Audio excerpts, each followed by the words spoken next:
I am joined, as always, by my co-host Rune. How's it going, man? Hi. It's no, it's good. It's fucking rainy where I'm at, wherever I'm at. In where am I? I'm in fucking Parts Ruby unknown. Ridge. Oh yeah, parts Yeah, unknown. parts unknown, like the Ultimate Warrior. Yeah, that. Or you're No, man. actually in Lower Silesia, Poland. Yeah, there you go. Yeah. Yeah, And you're in the Lower Silesian stronghold, yeah, exactly. But which is yeah, I'm appropriate good. because Yeah. tonight. Well, it's rainy and it's I'm in the lower Silesian stronghold. Yeah, I think And that's how you say it. I think so, but it's good. It's storming here, which is good, and it's a good night for the maybe a triumph of pagan beliefs, huh? Oh, oh Huh? yeah, I You see. see I how I did see. I that? see So what you why did don't there. you Hell why yeah. don't you use that goofy fucking line I just said and tell them who we're covering tonight? We are covering Poland's own Veles, which is how I've always said it. Veles. What's the correct pronunciation? Did I say it I right? I have always said Veles. When I was in Poland, people said Veles. So Okay, then I mean, that's like the obvious way to say it then. Veles. yeah. Okay. But I mean, you could say it Veles, but I think it's Velez. I think sometimes like the most obvious answer is the correct one. Phonetically, it seems like Velez, hmm but who knows? But yes, one of the best Polish black metal bands ever. I'd say Mount Rushmore, Polish metal band or black metal Yeah, bands at least. it's hard. It's and it makes me think for a second to think if that's accurate because they have such a small discography, but then you think about how powerful that material is, and it definitely is. I mean, that's seriously not to be redundant, but it is the most hateful black metal. I Yeah. mean, it's really really fucking it. Like they have an album called Black Hateful Metal, and that's what it sounds like. Like nothing. There are things that match it, but that they like it's the most apt description, and it feels hateful, and it's one of those bands where you hear it and it immediately makes sense. Do you know what I mean? Oh yeah. Yeah, and that record in particular, Black Hateful Metal, we'll get into it when we go into our Yeah. deep dive into discography. But that record is in itself a statement of rejecting any commercial viability whatsoever that they might Oh have yeah. had. Just being like, Absolutely. oh, you liked what we were doing? Well, guess what? It's worse, and we're not doing any melody, and we're going more nationalistic. Yeah, we talked about that. It was like they were like, okay, so that one was good. Like Night on the Bear Mountain was good. So this next one we're gonna take it up a notch. No, most bands, they try to become a little bit more accessible. Maybe they ride on the coattails of what they did before. Not Velez, man. They said, fuck you. This is more hateful. It's more negative. It sounds like shit in the best way possible. And I think it was on purpose to make sure that if you were a false, that you would not entry. Like there's no way. Like they're gonna like separating the fucking wolves from the sheep on that one for sure. Absolutely, man. Okay, so I think let's just let's not fuck around. Let's just dive right Yeah. into their discography. So, they started they started under a different name, which Belthil, is that how you say it? Yeah, I can never pronounce that. Bethel. Let me look. Beltil, I guess. They had one rehearsal in 1993, and that's it. Yeah, I've never listened to that. Have you ever checked that Bethel. out? I don't think so, unless it's. I mean, I don't think it ever. I'm surprised it didn't come out as a.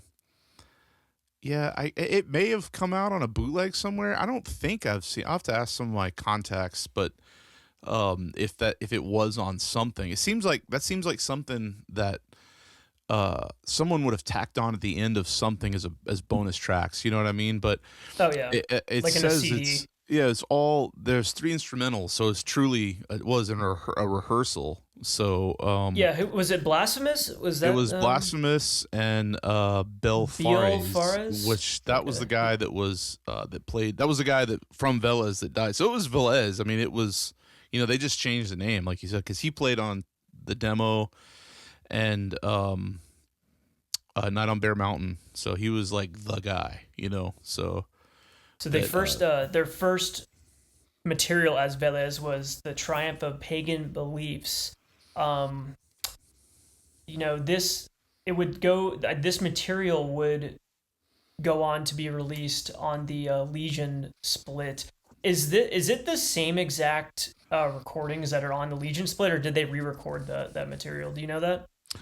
It's the same stuff, and Okay. that's one of those things where it gets confusing, and I'm sure people will correct or not correct us, but straighten it out. Like there's, well, let's see, there's three, four, five, there's 8 different versions of that, and like it was remastered, and then it got, and like in 2020, and it got remastered and reissued and by Darker Than Black, and then it came out again by on New Era on cassette, and then again on Hellfire. And I know that one of those is supposed to sound the best. I want to say that the Darker Than Black version is the one that's supposed to sound the best as far And as the you're remasters. referring just so that way people aren't confused. He's referring to the Legion split, not the Yeah, demo.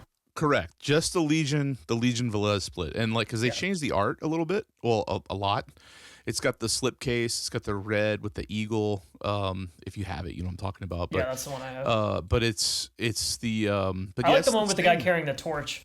Yeah, that's the one I have originally from No Colors when it came out. But yeah, it's the same material. They didn't re-record it, but they did remaster it for the version on No Colors. I think. Yeah, but it's the same stuff. So Now, is Legion pretty much, is that just like a Graveland side project?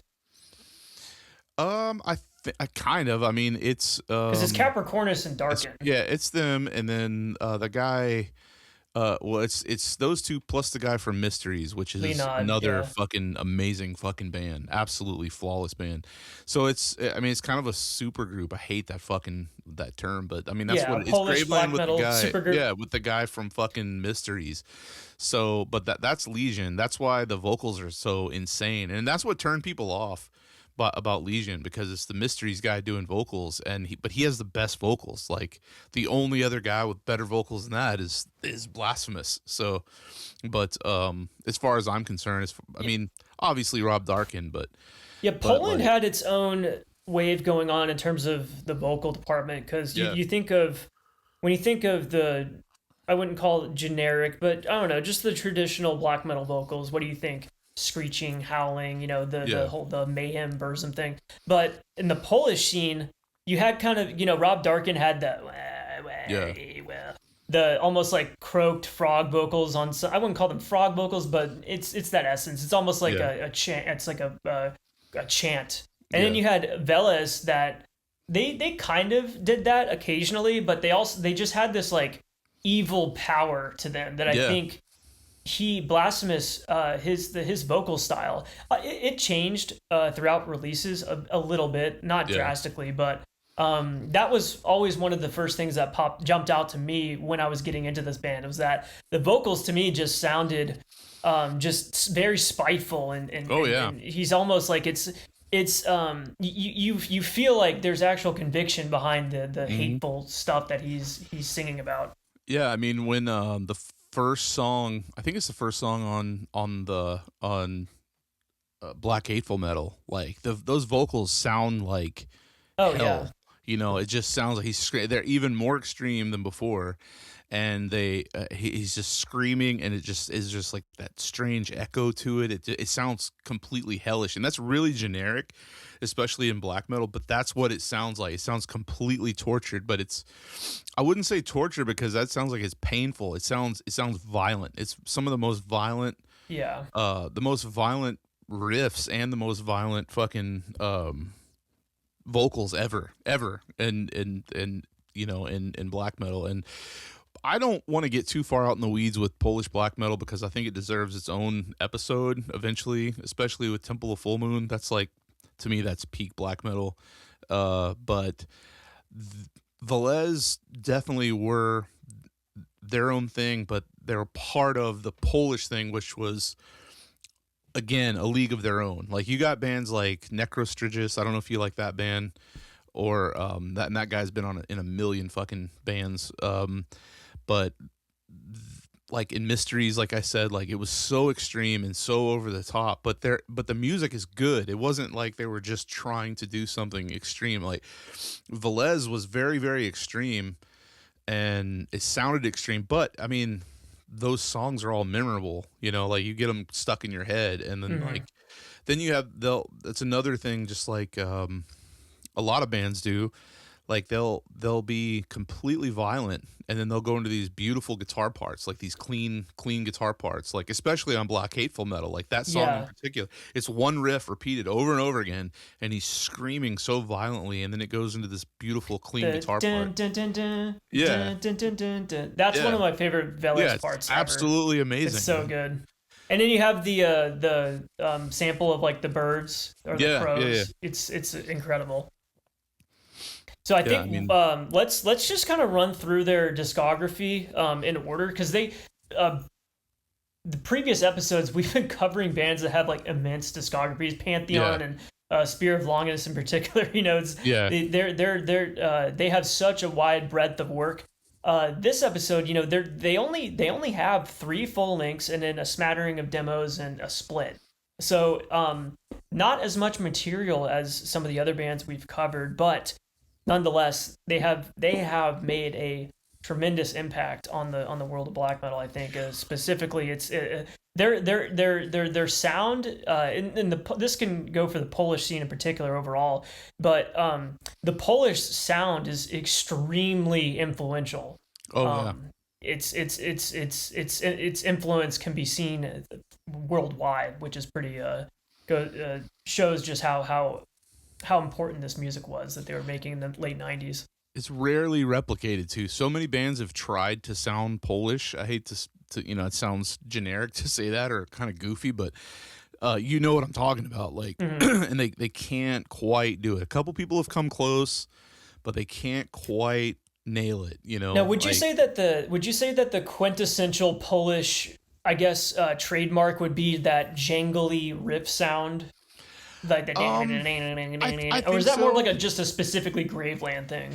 No, because I think that is I think that's definitely Polish. I would even go so far as to say as that is a specifically Temple of Full Moon thing. But I guess Velez was part of Temple of Full Moon.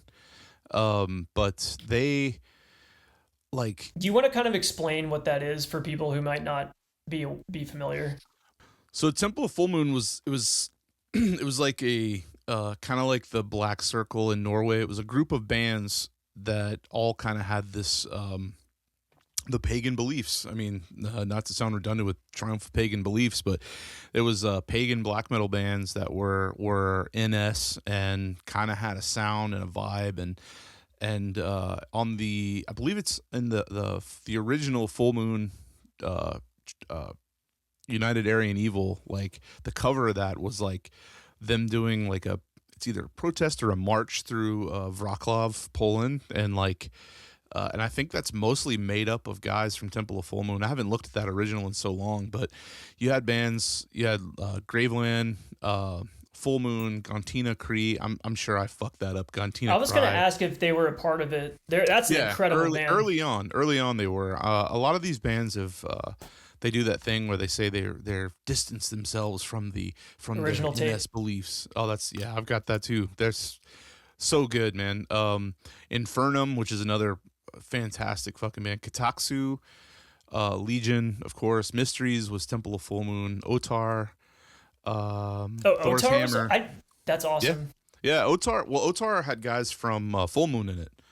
And I like the early Otar stuff. It kind of became styro. I hate to say that, but it's true. It's not that memorable. And the Well, I think same thing with Subfloor. the way I found about Otar is that they were in almost every single distro around 2010. Every single distro I Oh looked yeah, at, well they that's it had got Otar reissued, CDs. and then like they were just really prevalent. And I think Darker Than Black maybe started redoing their stuff. So I Same don't know. with Like, Selpsmord was in every yeah, that single. was gonna say like that has guys from Full Moon too, but like it's not that great. I mean, it's cool, but it's not that great. And the other band I wanted to mention from Temple of Full Moon was Xantatol, which doesn't get enough mention. I think they've been reissued, but I think it's just like trend proof. But but that was like a small group. There was a couple more, but they were just not worth mentioning. But it was very cold and just kind of prideful, but mostly pagan. It was just a pagan and black metal. But then back then, it wasn't like now, where you say NS and it's like some Mexican guys with a fucking swastika. Like it's not that. Like, Oh, and it's a it wasn't total even joke. it wasn't Yeah. even just like fed posting like shit. You know, Yeah. it was truly. They were people, but it wasn't in the music. Like It it didn't didn't come seem like across as LARPing, low you know? IQ, you know. Yeah, yeah. It was like they're not singing about the and stuff. That's so overdone, dude. It You know what I wasn't. mean? It wasn't a. There's. I mean, there are bands that pulled it off. That's like it's like a shock factor thing, you know, Yeah, like a and- G.G. yeah. Allen anal cunt Yeah. shtick. But these, you could tell these guys had their beliefs and took it seriously. You know, Yeah, it and wasn't which a is joke good. to them. Yeah, but they also played real black metal. So 'cause Yeah, I think if you're real black metal. yeah, if you're just singing about fucking in Germany, like that's not black metal, dude. I'm sorry. Right, black metal metal's is supposed like to be evil. Yep. It's not. It doesn't have anything to do with being white, you know. So, So- I mean, it just doesn't. So I mean, yeah, and paganism, I know paganism and black- darkness. Black metal for white people, like the fucking Graveland or the Grand Belial's GBK, thing. That's yeah. fine, but like, black metal is not that. I mean.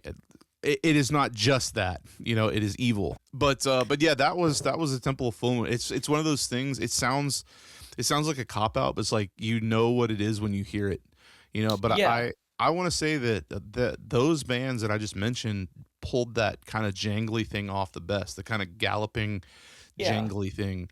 But and for those, so basically anyone that's not familiar with that sound, just listen to Graveland Thousand Swords. It's all over that record. yeah, it's all over. That's the best example of that, and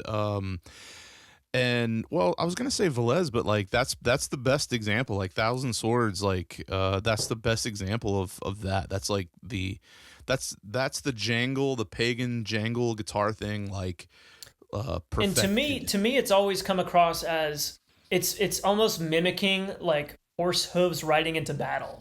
You know, the soundtrack of a I can see pagan that, yeah. war. You know, warlord going into battle. Another album that does it perfectly is Following the Voice of Blood. Oh, It's all yeah. over that one too. That album, I always said, like, I hated that album when it came out because, oh yeah, that's beautiful. He's showing This is the redone cover that is cartoony. You can probably tell. I'm not a big fan of this cover, but this record is awesome. oh yeah, it's amazing.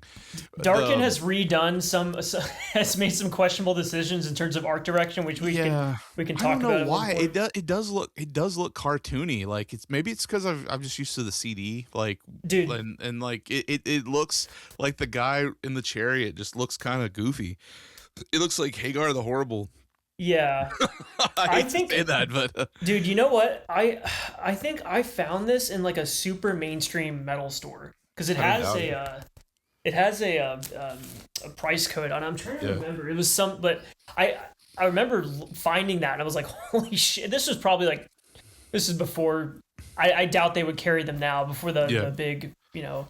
Now there's like a spotlight on. time. There's like a spotlight on that type of stuff. But they also carried like Death in June shit. But I like remember, that album. Oh, I'm sorry. No. I was just saying, like, I remember finding that and being like, holy fuck, a Graveland. It was this, mind you, Not this only is a Graveland, record. but that Graveland album. Yeah, and they didn't even have a metal section. It was just like in the generic rock section under G.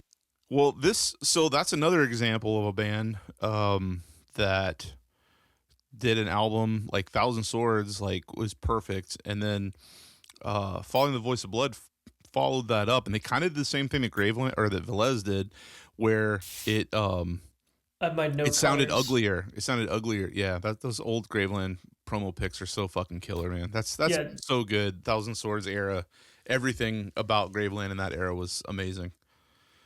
Oh, sorry, I keep interrupting you. Sorry, I always like to pull up my physical copies just to kind of it only benefits me. Like fuck the listeners, dude.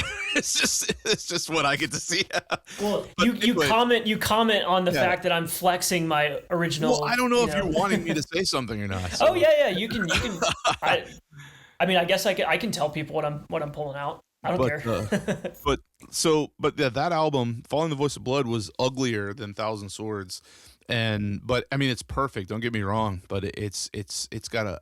I used to hate the guitar tone for some reason, but On it grew Thousand on me. Swords? No. Following the Voice of Blood. Oh, You okay, could yeah, say yeah. it sounded like they were playing a Telecaster with a dime through like a shitty amp, He and might like have. it might have been, and it just sounded so metallic but it grows on you once you listen to it, and by the time you get to the song like Thurzaz or and the horn was sounding far away or Fed by the Beasts, like those songs are so fucking epic, like it makes sense, but it just sounds different. And that was back when Graveland could sound different and it would still be good. Like after Hmm. Immortal Pride, it was like, what the fuck is Yeah, happening? when was Thousand Swords? That was 95, I right? think so, yeah. So same year as Black Sometime. Hateful Metal. So the Yeah, Polish black metal scene had a incredible, like from the mid to late 90s, untouchable run of yeah. incredible releases. That was when Full Moon was also the most active, I believe. The band Yeah, Full around Moon. then. Yeah. Yeah, it seems like it was before that, but it wasn't. I mean, you know what was crazy is like and we'll get back to jangly stuff, but like uh before we started the recording, you were talking about magazines and like Pit magazine. I don't know if you ever it may have been did you ever read Pit magazine? So that was like slightly like 1 or 2 years before my time. Okay, so Pitt was around and they were in all the big bookstores. Like you couldn't get it at like Kroger, like the grocery stores, like regional grocery stores or I don't know what else is around like but like cuz they would carry Metal Maniacs, but they Albertsons didn't. or something. Yeah, they wouldn't carry they wouldn't carry uh no, they would carry Metal Edge at the big chains, but they Mm, didn't carry Metal Maniacs. I think it was a little too extreme. But you could go to Barnes and Noble Borders. or Tower Books, and in the big cities, you know, and they had Metal Maniacs and they had Pit. Pit and Terrorizer. I was trying to think of Terrorizer too. Yeah, I know you know Terrorizer, right? Oh yeah, So I have a few old issues of Terrorizer. so so those magazines they were bigger. They were bigger magazines, and they which mattered back then because magazines like if you had a big magazine, you were taking up shelf space. And back in I don't even know if they it's been so long since I've been into a real bookstore and looked at magazines. Like there used to be like just a certain area in all the stores where all the magazines could fit. So if you had a big magazine, like they weren't going to carry it because they needed to fit more stuff in there. Hmm. So I think that was part of it. Plus the content was a little bit more extreme. But so Pit Oh, so magazine, was Pit like was it like a substantial mag like it was thick? it wasn't thick, but it was bigger. It was bigger. It was Oh, like taller. Like, the and it was format all was. glossy. It was all glossy. Glossy pages, and which is gonna lead into what I'm saying here in a minute. And like the same with what is Sounds of Death. I think yeah, Sounds is that the name of that? Yeah, Sounds of Death, which was a great one. That was thicker, and I think it only came out maybe 4 times a year, but you could mostly get those at record stores. But so Pit magazine was in Barnes and Noble of all places, and I remember going to Barnes and Noble in '95 and buying Pit magazine, and I open it up in the middle of it, and there's a full. It's not color because the pictures were black and white, but it was a full glossy layout of Rob Darkin and all the promo pictures from Thousand Swords, and he's talking about Temple of Full Moon, and Oh wow. he's talking about Thousand Swords and Graveland, like everything Graveland's about. And there's some iconic quotes in there that I can't say Yeah, here is for you that to where he like threatened some people? it could be. It's been a long time since I've Because read that, but there's an infamous and I will not repeat what he said because it'll get us taken down. But there's an yeah. infamous interview where he was threatening some specific people. Yeah, like that shit was all in that magazine, which was crazy because me and my girlfriend at the time, we both had a copy, and we were just reading it, laughing our asses off because I mean, this is before the internet was really taking off, Did and you understand it right away? Like, did you? I was already into him. That's why I was Okay, shocked. I was like, "Holy yeah. fuck, dude! Like this is crazy!" Like, So you because were I got already well into black metal by oh then. yeah, because and like Well, when you open 95, up yeah, I guess, yeah, that makes sense, yeah. you open up Pit magazine and it's got fucking that classic picture of Rob Darkin on the fucking log or whatever, Do you like remember which holding the issue it sword. would have been? Man, I should have. I could probably Google it, but No, I'm not gonna waste the listeners' time. But no, I have it. I could take some pictures and send to you. Yeah, It's that one would of be those things interesting to where we should see. show it on. I assume everybody listening is my age, and I apologize, and you remember this stuff. But uh, there were some really cool pictures. Maybe I can send some pictures to you, and you can put them on the page or whatever page. But uh, on the Based Hooligan page. But Yeah, it's a really cool interview, and you could probably find it online. I'm sure I some think I have fucking read it online. It autistic might person not have been like the scanned pit it and interview. Sorry, I keep interrupting you. no, you're fine. But yeah, I'm sure they've scanned it and put it up because I've been asked to scan some old zines in the past and send them to some people that were in the military, just because you can't like take certain things with you, you know. Sorry, but yeah, like that interview is crazy. Like it's as iconic as the Dimmu Borgir interview in Metal Maniacs, I think, where he dropped an N bomb Yeah, and like or something like that, and I was so yeah, he shocked. did. And I was like, Was that in Metal Maniacs or was that another magazine? I'm trying to remember. ah, I Hold can't on, remember. I'm gonna I look could that up. text Dimmu someone real quick and Borgir find out. Yeah. interview. It's a really funny quote, but it's like, dude, how did you? Because it was before they got huge, you know.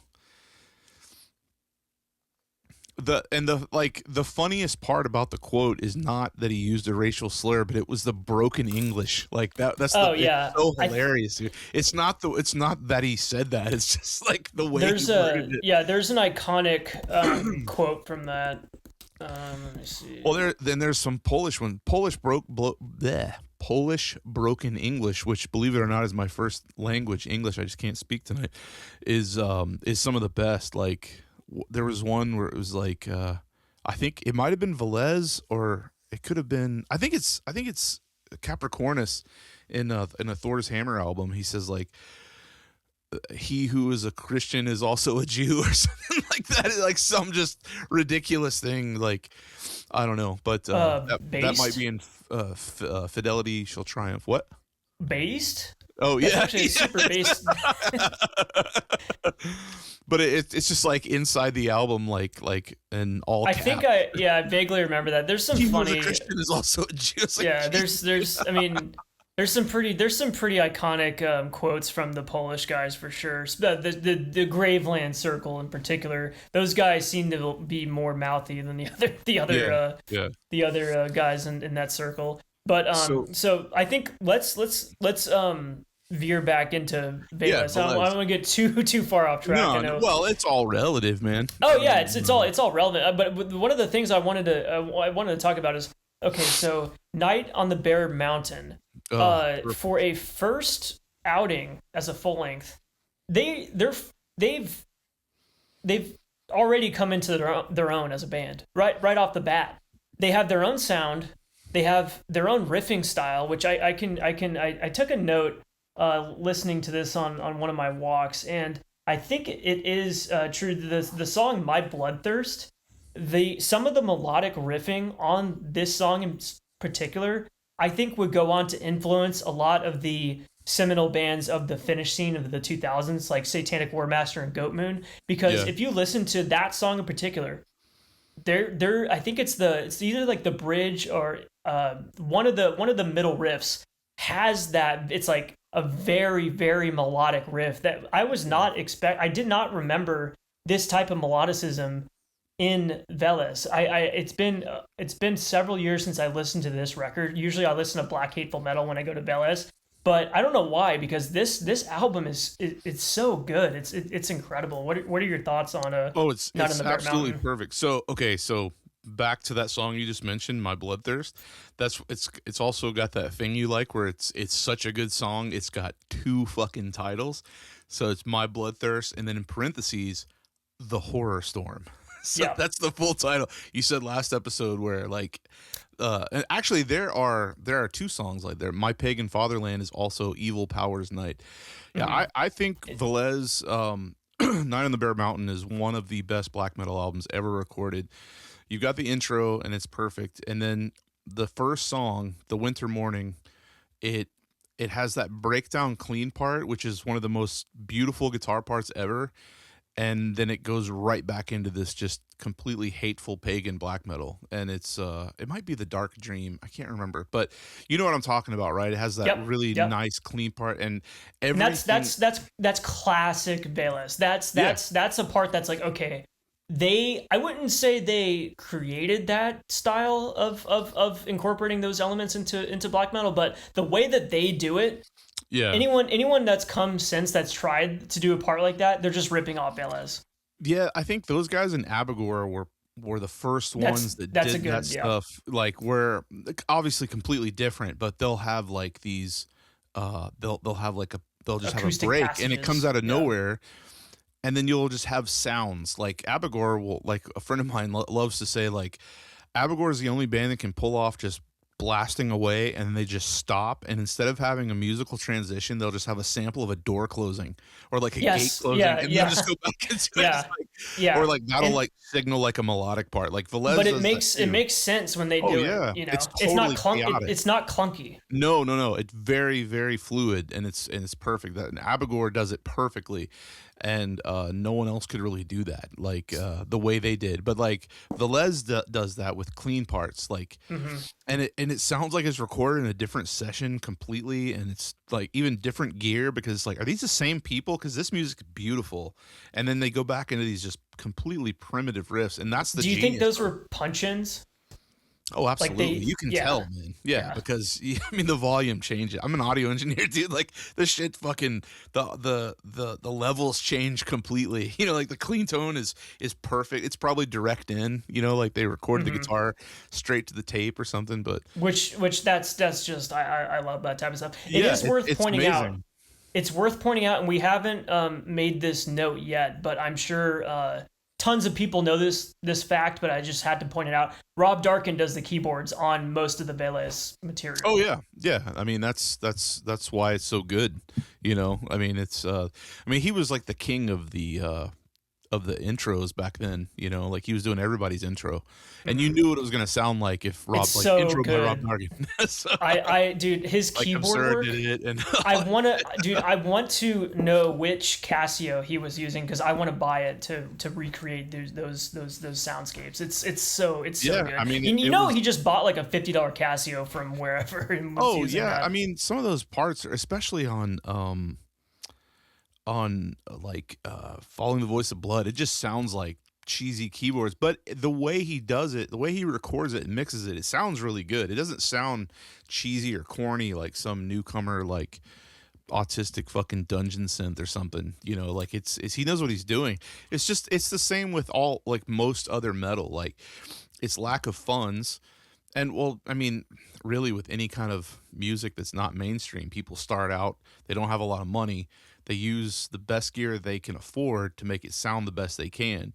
And what they view as limitations usually ends up translating, mixed with their youth and energy, to something like genius, where like you put someone who's mature, you give them a cheap guitar and cheap gear that they've been doing it for years. It'll sound cool, but it won't sound as good because there's no hunger. You know what I mean? Like There's almost like this naivety breeds Right. innovation. Right. I mean, that's why I like South American metal so much. Like South American death thrash is some of the best shit ever, because those guys had zero fucking money and they were making the most extreme shit possible with the worst gear, and they I mean, made look it at work. Sarcophago. Yeah, Dude, like exactly. they were probably Yeah. recording that. I've thought about this before. I was like, what were the living conditions of those guys when they recorded that record? Well, They must have been living like not well. probably not, but they were young, and I mean Brazil. I'm not. I don't know if they're from Sao Paulo. I'm saying that because that's where Sepultura is from or was, and they shared members for a while, or at least one member. So Sao Paulo is like that's a big city. It's a metropolitan city, but like I was in touch with bands like Anal Vomit before Oh, they yeah. before they were like really. I mean, they didn't really hit, you know, but those guys and When and they Goat- hit, yeah. they sold a 500 press LP. They sold Exactly. through it. Like, Yeah, Goat that's Vomit, and making it big. especially Goat Semen. Like I know some of the older guys listening now know Goat Semen and Juan Nalvarte from Levifer, like same guy. Like and his old distro was like the best. He had the shittiest bootlegs, the shittiest bootleg shirts, but they were all awesome. He just Was cut it the like that sleeves off. super thick ink? Yes, on a really weird T-shirt, and I remember I getting dude, one, those and like those the sleeves were so goddamn long, and like it was really bizarre. It was very shitty, just cheap shit, but it looked good, you know. And I was gonna say old bootlegs sometimes are. I have official merch from. So I have a Burzum bootleg and an official Misanthropy Records Burzum shirt. The bootleg fits better. oh, it's I'm it's it, sure, it's such a it's so interesting because bootlegs now you think of just Chinese screen printed bullshit. yeah, Bootlegs back then, they were well, I say screen printed, and it's that direct to garment type yeah, printing. yeah, That's yeah. just like a digital image. So in the 80s and 90s, they were making screens and Oh using yeah, thick ass ink. I'm pretty sure that's what Juan did. I mean, and what I back to South America, like that guy, he would always ask, like this is before like international shit really caught on with that, because some countries wouldn't do a stamp over the stamps, you know, where it renders the stamp useless. Like in America, you get the stamp on it, like there's no other word, but it's like an ink stamp over the adhesive stamp that goes on the postage stamp. Mhm. Well, he would always say like, please return my stamps. This guy was recycling the stamps, I've and he heard would, about that. yeah, and that was Not the from thing him, back but from then. Yeah, older dudes. but like that was the thing. They didn't have a lot of money, you know, and but it was like the best shit ever. Like the Levifer demo, um and the Goat Semen demo, that shit is so good. Anal Vomit, Is they that were the one newer. with the Satan whipping Jesus? Yes, Yeah. that's I've seen Goat Semen live. They are so good. They do the King Diamond screams. yeah, the falsetto stuff. Yeah, that band is fucking magic. And what's sad is, here's a perfect example. It's not that they got big, it's not that they got money, but they must have had some kind of budget, because they had these splits and they had these demos and they had this stuff out when they were young and hungry, and it sounded amazing. And they put out their full length on Hell's Headbangers, and it was dog shit. It had nothing to do with the label, but I think Hell's Headbangers probably gave them a budget. I don't really know how they operate there, but they probably gave them some money to record. And the LP is beautiful. It looks great, but man, it does not sound like Goat Semen. That's not what I think of when I think Goat Semen. I think of raw and like hateful, and just completely angry, like Black Death, South American Black Death. And that, I think that's the same thing that was going on in Poland. And they didn't have the best gear, and they were using it to the best of their abilities. But like Eastern Europe was always kind of poor, you know. Like I mean, it's different back then, and then like Russia too. Cassettes are still popular there, like, and I don't mean that in like a collectible way, you know. Like Yeah, it just says there that's was a what. reason why people used to tell me back then, like, well, we need a cassette version for the Eastern European audiences and markets. Not, I hate to Yeah, use because that no one had word, a CD player no one had back a CD then. player. That was for like Yeah. rich people, you know. That's why tape trading was big, you know. Dude, So do you know about those weird Russian Soviet Union bootlegs where it'll be like Anthrax and Cannibal Corpse like on the yeah, same tape? absolutely, it's great. I've got a Black Sabbath one like that. When I was in Europe, I bought. We needed something to listen to, so we were in a gas station, and it was like Master of Reality, and then like they could also fit on part of a Metallica album, but only like Yeah. 4 songs, you know, like it wasn't the full album. And And it was completely, it was not official, obviously, but it was just what was made. It's kind of the was same thing in the United States. Like there's like, if you go into certain neighborhoods, there'll be like those like I guess they're like rap demos, but like rap guys will just like drop a bunch of CDRs off, but it's the mhm. same thing. It's low budget, and they're just trying to get their shit out there. But Yeah, I in used their to case, they're just live trying to make money, you know? I lived underneath a gas station that stocked a bunch of that type of Yeah, shit. So that I shit's know all awesome. about that. I used to get those. Sometimes they're free. I would just get them and listen to them, because it's either gonna be shitty and funny or good and whatever, you know. Because like when that stuff is really really bad, it's hilarious to listen to, especially if you're on a road trip, you know. Oh yeah. Um, so I think that that kind of that it's a youthful naivety that I think Yeah. informed a lot of this early, not even just Polish black metal but black metal in general. That when Oh yeah. you get, like you said, when you get older, you get some resources, you get some funds, you have time, uh, maybe a budget from a record label. Something is lost. There's a magic that is lost, and I think that that's why I find bands that are permanently confided to the underground, like Veles. Veles is never going to be signed to ever going to be signed to No. a big record label. Probably, and I don't think they would ever accept anything like that, um, because I think they have willingly so, and we'll when we talk about Black Hateful Metal, we'll go into it, but they have utterly rejected any kind of let's say selling out. Oh yeah. It's because they had Night on the Bear Mountain, which had a certain level of production quality. It sounded good in terms of mid '90s black metal. The production is there. It was recorded fairly well. But then when you get a Black Hateful Metal, it's jarring. It's like, is this the same band? Like what it's almost like this should have been a demo to Night in the Bear Mountain, in Yeah. terms of Yeah. sound quality at least. I know so many people that love Velez, but they hate Black Hateful Metal because they say that it's unlistenable. And I don't agree with them. I think it's amazing. It's perfect. I do agree that it sounds terrible, like especially the first version. And it's mainly the volume. Like it was Mhm. mastered very poorly, and the volume just doesn't match. Because when you get to Triumph of Pagan Beliefs, like I think that actually sounds better, and that's the demo. So, I have my but No Colors pressing right oh, here. that's man, No Colors was used to be like the best, Yeah. but so I've mentioned before I'm an audio engineer, so I took my original version of my original CD of Black Hateful Metal and I remastered it, and Jesus Christ, it sounds so good. My buddy was like, "What? No Colors should reissue this. That's how good it sounds." I'll send it to you, man. Like it sounds so Yeah, good. no, Like I'd love I to hear can't be that. sending it to people. Like I didn't do it to sell it. I did it so I could play it for my friend. I was like, "This is what you're missing." Like this guy's liked Velez almost as long as me, but he's just like, I can't listen to it I because could it's I could so. see I could see how Black Hateful Metal is, especially, so a bit of history with me in this band. Um, Black Hateful Metal was my introduction to Velez.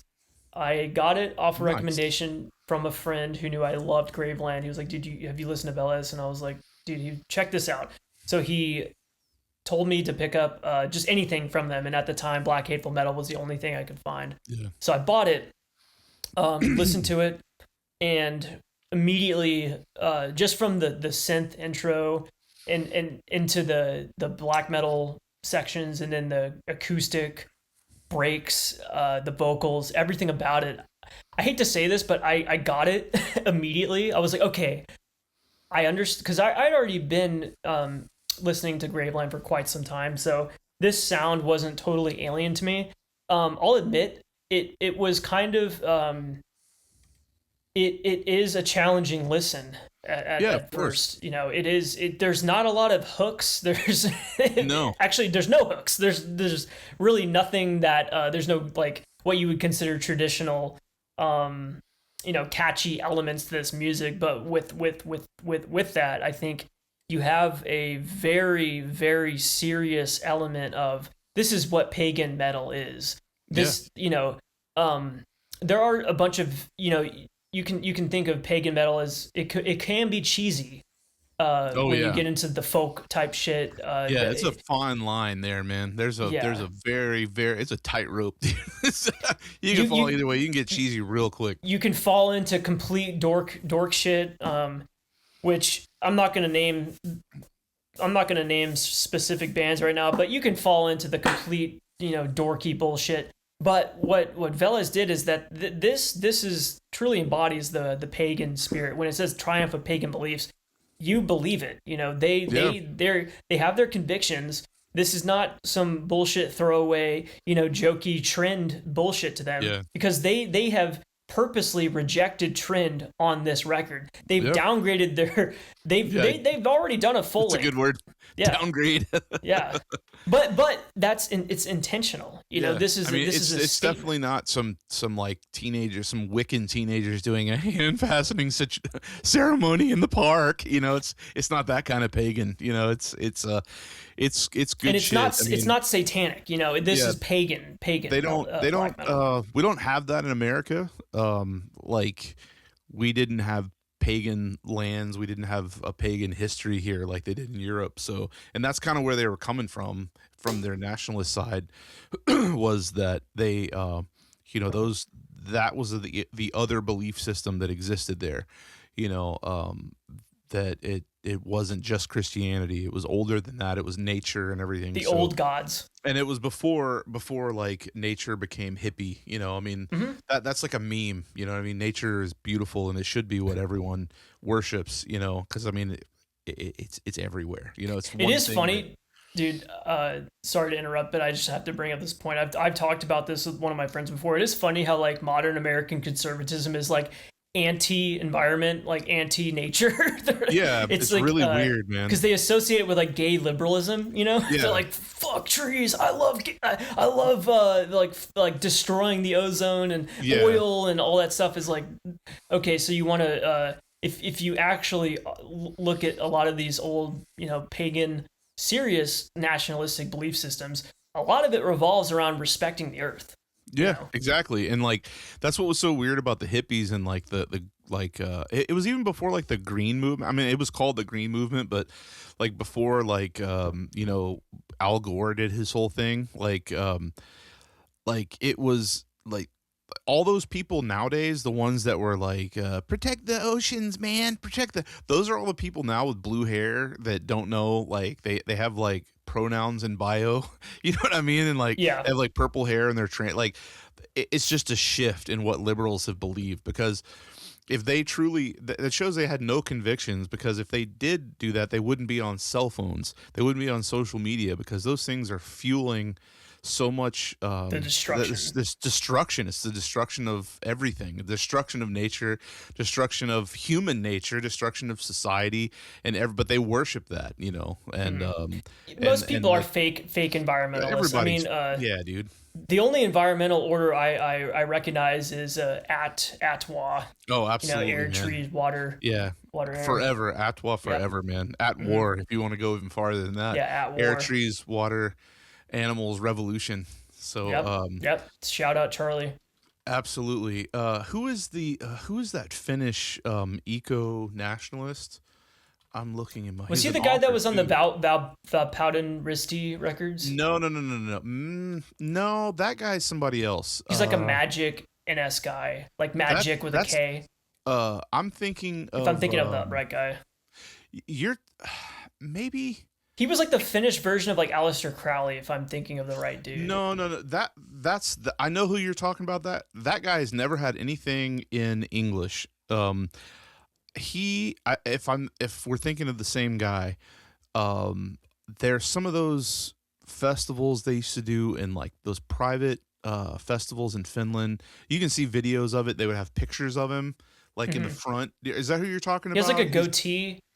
Yeah. Okay. Bald. That's not who I'm talking about. Okay. I'm talking about Pentti Linkola. He was from Helsinki. He was into eco-nationalism, and he has a book. There's a book you need to read if you're oh my God.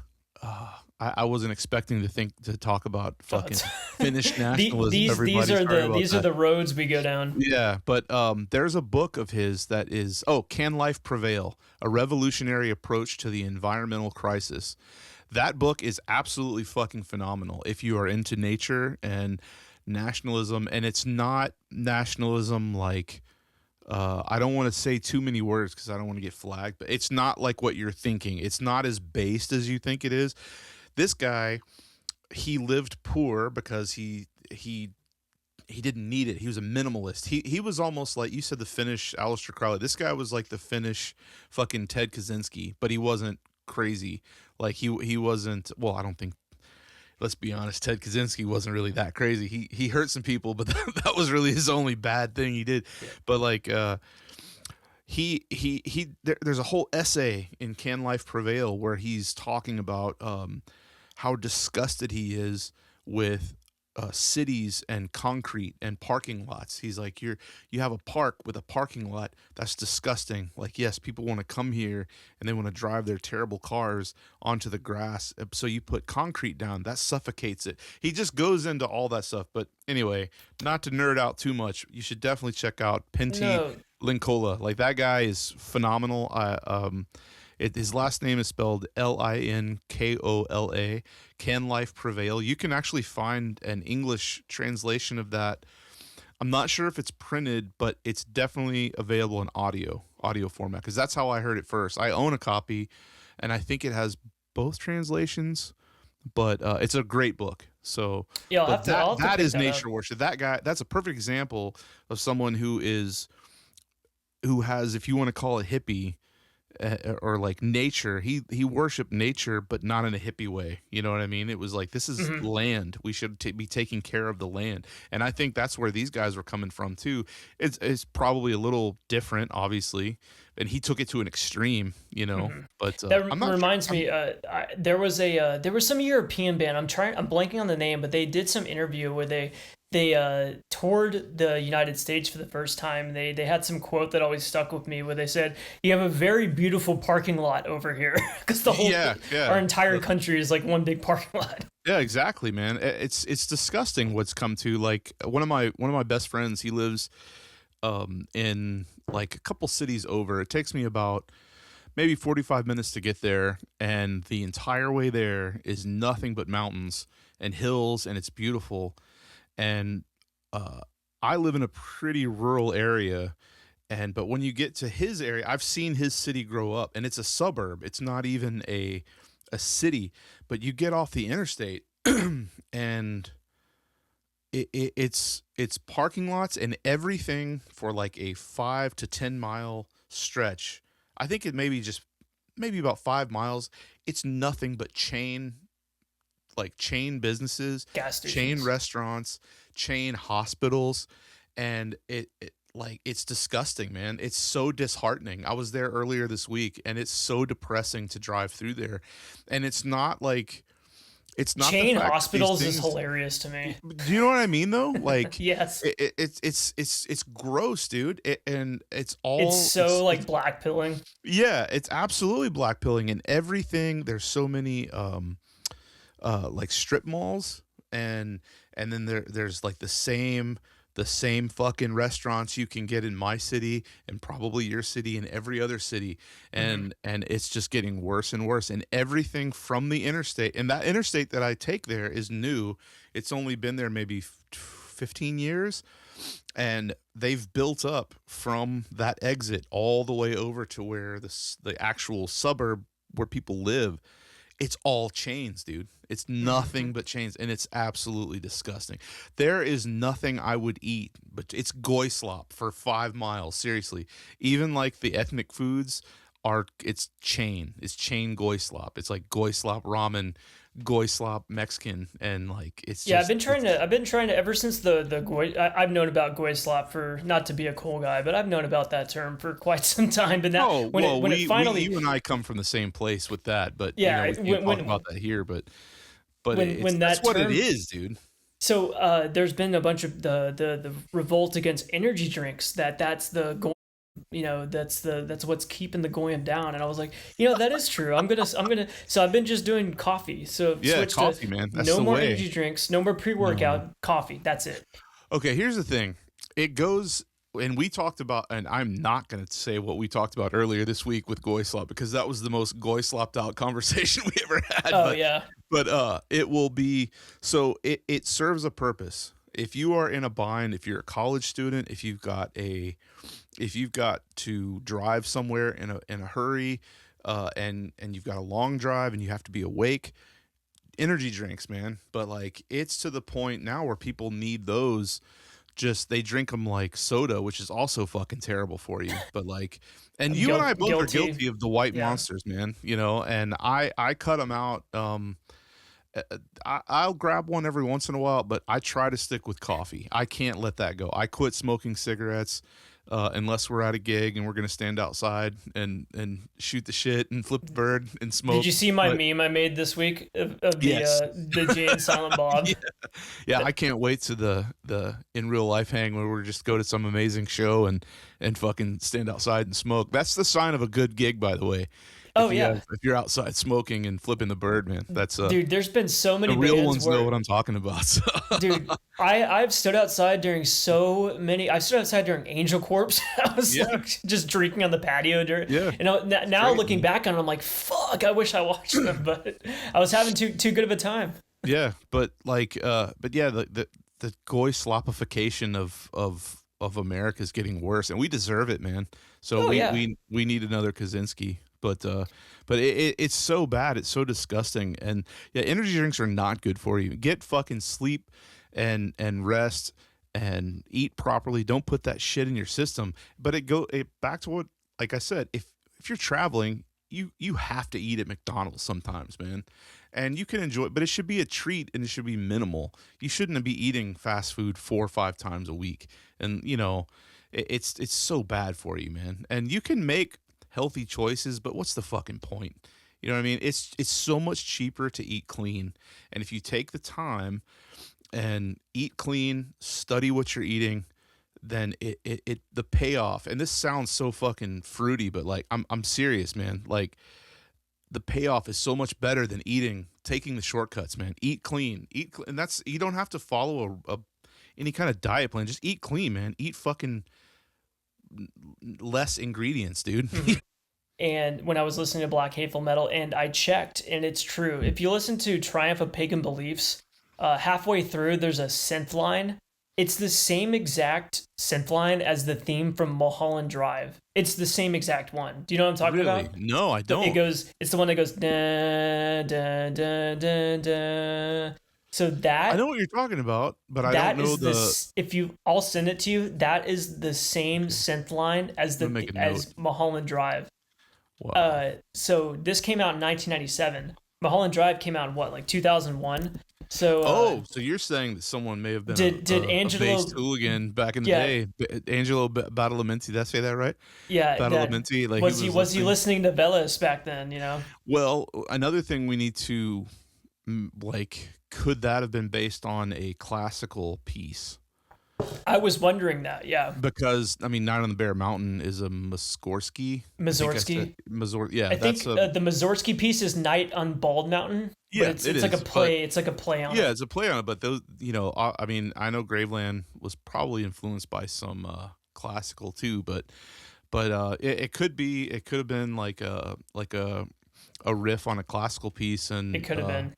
But it's the line that goes dun dun dun dun. yeah, I know dun. exactly what you're It's the talking same about. exact that. So if you Wow. watch Mulholland Drive, it's in the very beginning, and I was like, that's the Veles part. Wow, we should make a cut and put the Velez version over. I want to. I think no. I'm gonna do that. I'm gonna do that. It'll be bonus content. Yeah. So okay, so Black Hateful Metal, like it that came out, and I guess let's see, was the original of that, I guess it always had the Triumph of Pagan Beliefs as bonus tracks, because I guess the I don't know if the album They would have were been really long proud enough. of those songs, man. They kept re-releasing them. They kept. I mean, so that's like the split with Legion's been reissued more times than anything, I think. I mean, that's everywhere. Like earlier you said they have a split. That's technically not even a split. Like, it's a split, but it's material that's been out. It wasn't new material on that. And at first it wasn't even remastered. Like when No Colors put it out, it was just the Legion demo tacked and on, the yeah. and then they remastered it. Someone needs to say that, and I know someone knows that'll say it in the comments, because I have a couple different versions, and I want to have the best sounding one, just to A/B it, because a lot of these things have been reissued so many times, and I don't mind having different versions if they're mastered a certain way or they sound better. But I think it is the No Colors version, because I didn't buy it because I had it already, But a friend of mine here, he was like, "No, this has been remastered," and then they redid the artwork with the classic like eagle pentagram thing that's on a lot of the old Veles shirts and The Legion. red Yeah, black. the red. Yeah, Yeah. yeah, yeah.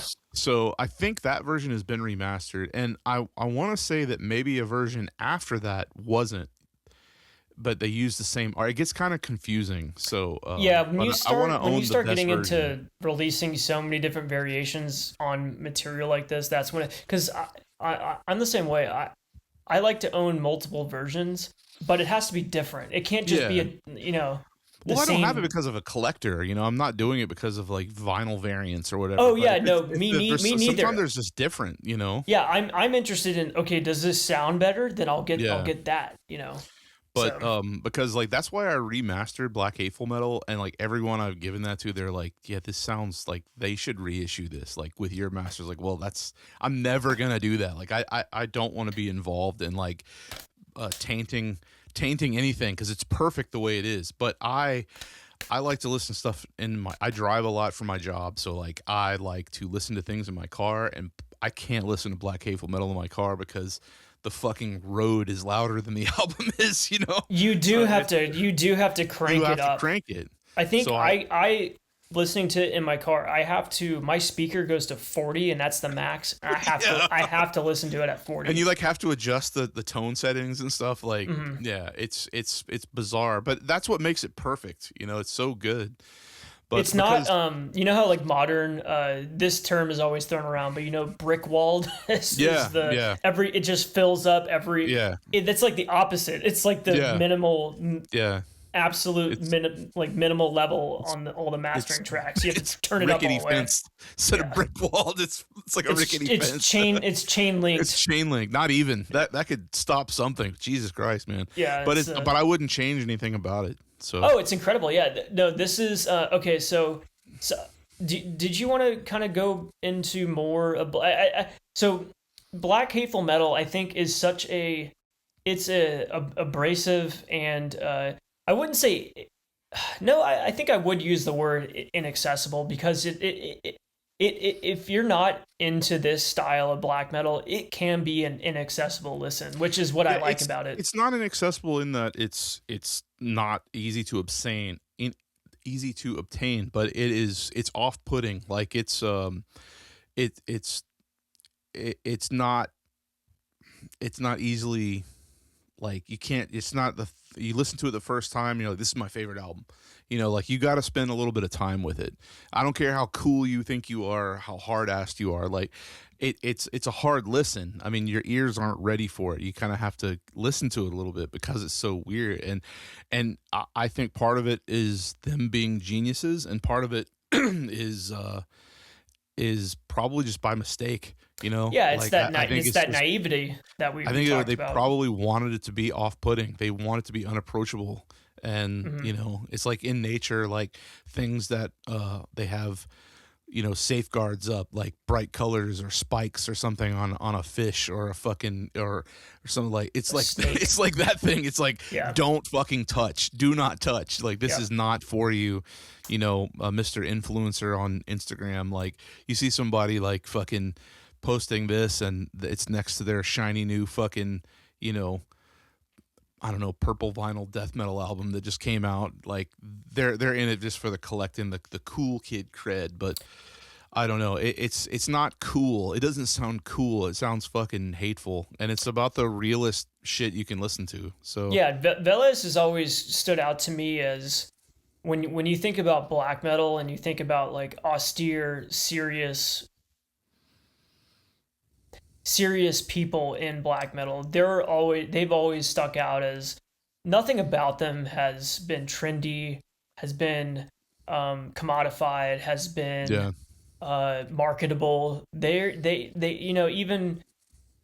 even their logo is strange. No other band has used that font. It's kind of like a weird, or some other bands might have used it, but it's like, it's a yeah. I strange. mean, it's It's a not. regular font, but it's very iconic. I mean, It's it's kind of very like iconic. Burzum. Yeah. Like I mean, The Burzum logo is they own the Old English font. No other yeah, band that's can use yeah. the Old English font without So coming across as a Burzum. and Rip. whatever font Iljarn their logo is like. Oh, I love that They Iljarn font. It's so Yeah, sick. it's great. But so okay, so we're gonna go. Technically, this is in order, but it's out of order as far as release. So after Black Hateful Metal, um, Blood on My Knife came out, which was the split, and we've covered that. But there just last year, the Studio Rehearsal 97 / Promo 97 came out, and I don't. Have you heard that? I have not. No. So I got. Is there a physical version of that? Yeah, it's on CD. Oh, Eastern Blood put it up. I totally missed. I rip it for you. So yeah, were there any distros that got that? I don't remember that. I That think must have I missed ordered me. it. Oh, you know what? I ordered it from Vinlandic Werewolf. Okay. So because when it came out, you could only get it in Europe, and it was one of those things where like, if I was gonna I have these songs and there's no it's an instrumental rehearsals for Black Hateful Metal, plus it's the 2 songs from the Promo 97.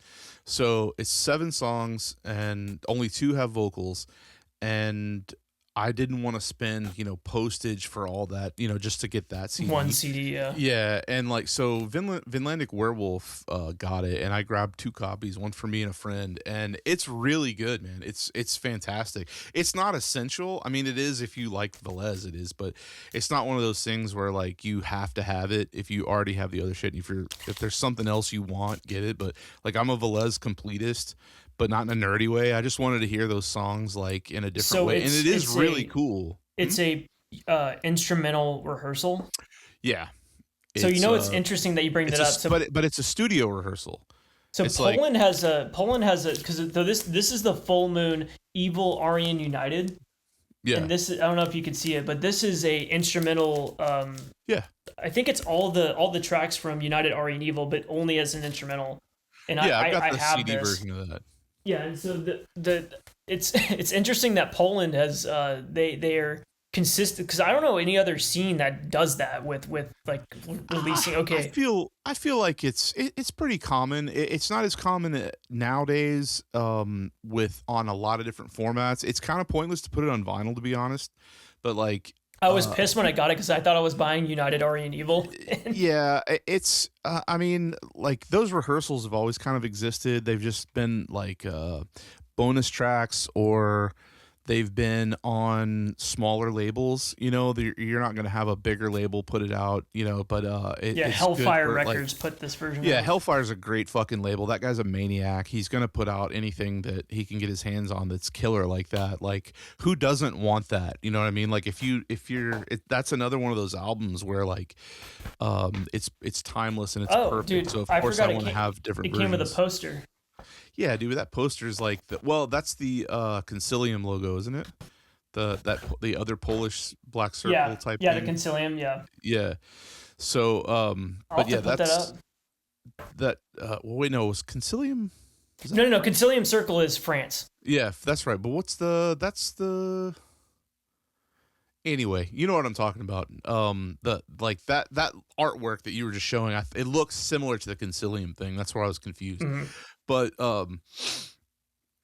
the Polish bands, maybe they did do that, because it seems like there were a lot of bands that had just it might have been a more 90s thing. Yeah, it's probably a more 90s thing. But yeah, that studio rehearsal is really good, man. And the Promo 97 has vocals on it, and it's kind of cool to hear those songs in a different way.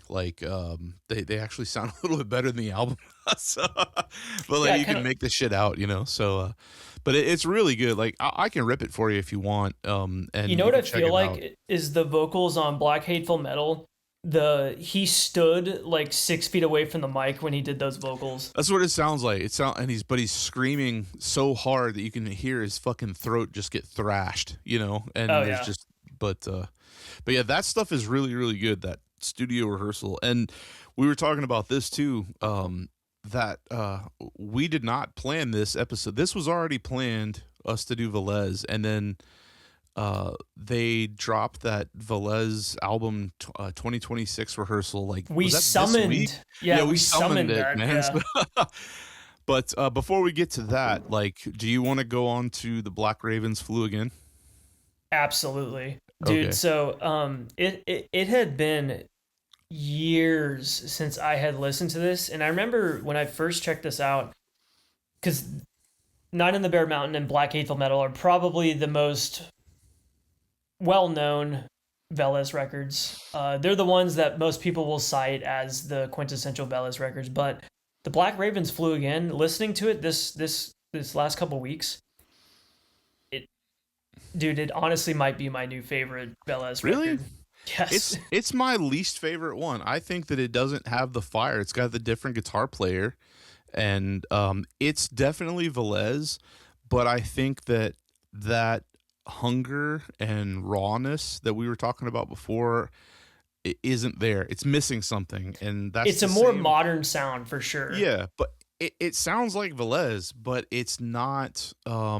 It is not the same. Does that make sense? Like, Oh yeah, it sounds like the same band, but it does not have that original spirit. But with that, listening to it, in terms of what I'm looking for in black metal at this current moment, this is exactly what I loved this list. I listened to it like 4 times just to make sure. I was like, okay, am I every single time I was like, yeah, this is because this specifically love the synth pad elements to this. It's there throughout, and he doesn't change the type of synth. It's consistent. It almost sound it's like a really cheap organ sound. It's almost like yeah, carnival esque, you know. And that's not me like throwing shade. It does sound like carnival, like a cheap like it's like not circusy is the wrong word, but almost like medieval. I don't know. It has like a certain like medieval quality to it, yeah. but it does not come across as cheesy. I think it weaves perfectly into the music in that. I don't think there's anything wrong. There's nothing wrong with the album. It's just it lacks the same ferocity with as the earlier stuff. And there's nothing wrong with it. I mean, clearly the guy is older, and the guy that wrote the guitars is different. But Conquer. it's very good. It's very good, competent black metal, and it's not. I I'm I don't want to speak ill of certain people that do this stuff. There are bands that have come out that have done Temple of Full Moon worship style projects, and sometimes they're very good, but this borders on that. It lacks something. It doesn't feel hollow, but it doesn't have the same vibe, like. Oh no, it doesn't at all. And I think But it's still good black metal. Does that make sense? Like, it's not bad, but it's not my favorite Velez. no, I can totally I totally hear you out. And I knew this might have been a controversial opinion to have, but I just had to be honest. I listened to all 3 of the full lengths.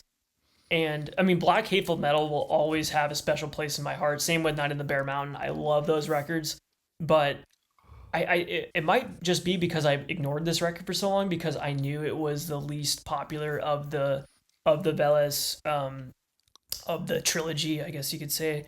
But something about it, like the song "We Chop by Swords," dude, that is such a fucking banger track. The riffing on that, there are a lot of like, you know, I wouldn't. I'm trying to think of a band that I can compare it to. Maybe some like early Satanic War Master was similar riffing style. I don't know. There, I wouldn't say Veles is at least this record is comparable to that Finnish sound because it's its own thing. But it's kind of it has like more modern production. I mean, okay. Full transparency. I fucking hate Satanic War Master. I think the guy's only got one good album, and it's like his first one. And the only reason Strength it's and good Honor. is, yeah, it's the only reason it's good is because it's just fucking. It just is just Celtic winter worship. That's all it is. And so I like that's. I mean he would probably tell you that himself. But like I think this is better than Satanic War Master doing that style. But it doesn't. I don't know. I need to listen to it again. A couple people told me when I told them we were doing that this week. I was like, they were like, you need to give that album another chance because it's good. It's not black hateful metal, but if you compare it to black, it's easier if you compare it to Night on Bear Mountain because it's a little cleaner. You know, Hmm. it's still raw. It's still black metal, but Night on Bear Mountain had that really. I mean, that's their debut album, but it sounds good. You know what I mean? Hmm. Like it's got a good production. This is similar, but I don't know. Maybe it's a little warmer. Does that make sense? Like it's not as cold sounding, but Do you know if the drums were programmed? I don't. I was It's wondering no, that no. because It says it. They listed in the album itself and in on Metal Archives is this guy Rydell. so someone was doing okay. Yeah, that's real drums. That's what I But was. they could be electric drums. They have a very edited quality, which I like. I like that. They could be triggered. They could be those they call them V kits, but they're like electric. Yeah, the pads. I think Mystifier did that, Hmm. and so did some of the Greek bands and Sarcophagus. I think DD Crazy did that a couple times. No, maybe not. No, not DD Crazy. I think a couple of South American bands did it. I know they did it in Greece. So, like the older Greek bands use Like those Rotting because those are so Christ. Yeah. fucking cheap. You know, it's You cheap can and you can get like a electronic drum kit for like $300. yeah, they're so cheap. I mean, there's nothing wrong with it. And they were probably just going straight into the fucking 4-track, you know, Hmm. and then but they weren't using any other effects, so it just sounds weird. I like but that you can sound. yo, me too. But so like there's no sense of velocity, so like you could hit it really hard or you could hit it really soft, and it's still the The same, yeah. same strike. I love Like it like could be something like that, but one of yeah, my favorite. I have no complaints about the production. It's just it's missing some bit of fire to it I'm going to listen, and I always say this. I'm going to revisit after we do the podcast. So, but it's a good album, but it doesn't. I don't return to it as often as I do the other ones. Yeah, that's totally fair. I mean, I don't think this is a lot of people's favorite Velez. I think you'll be strapped to find a lot of people who admit it. But I had to be honest. I listened to all of them, and I was like, dude, this might. I'm not saying it is, but it might be. It's getting there. It's edging its way Yeah, into the top spot because, in terms of this style or this sound, it still is Velez, but it's them embracing a more modern what 2004. So you got to think about what's coming out at the time. yeah. It does not. It seems like it came out later than that. Like I remember when this came out. It seems like it. I was thinking it came Like out in 2008 or 2010. something. So yeah, Yeah. but it's 2004. So that's it's still pretty old. I mean, shit, it's over 20 years old now. So Hmm. it's an Yeah, and older. this is their quote new record. Yeah, it's over yeah. 20 years. And they're doing And another new one now, like album 2026. And we talked about this. Like, I bet nothing ever happens. Like, yeah, there'll probably never be anything else from Velez. this is my because there's been a few bands that I can't remember, but there's been a few bands that have been like, we're coming out with new material, and they'll Yeah. drop like a preview track, and then it's been like, oh well, King Diamond is one of them. I Oh mean, yeah, if you want yeah. to talk about like a bigger band that's done that, he's been like he's been teasing a new record for like what 25 years or something. Yeah, but Like he's had health problems and stuff, man. But yeah. Just King Diamond gets a pass. yeah, I'm just throwing out an example. Like But yeah, that's they're a good example. So obviously not black metal, but and there's that motherfucker would tour on one of those too. I saw him on one of those tours. Like, oh, I'm gonna put out this single, and it's gonna be for this album that's gonna come out, and I'm gonna do a whole tour. And it was like the best time I ever saw him. And like, I think that album finally came out a couple of years ago. So oh no, dude, the last King Diamond record was like what was it? Spiders? No, it wasn't Spiders. It was Give Me Your Soul, Please or something. But it was I think it was like 2007 or something. That was the last King no Diamond way. record. Hmm. Holy shit. Okay, And I'm yeah, wrong. he keeps teasing because I saw him on that tour. It was the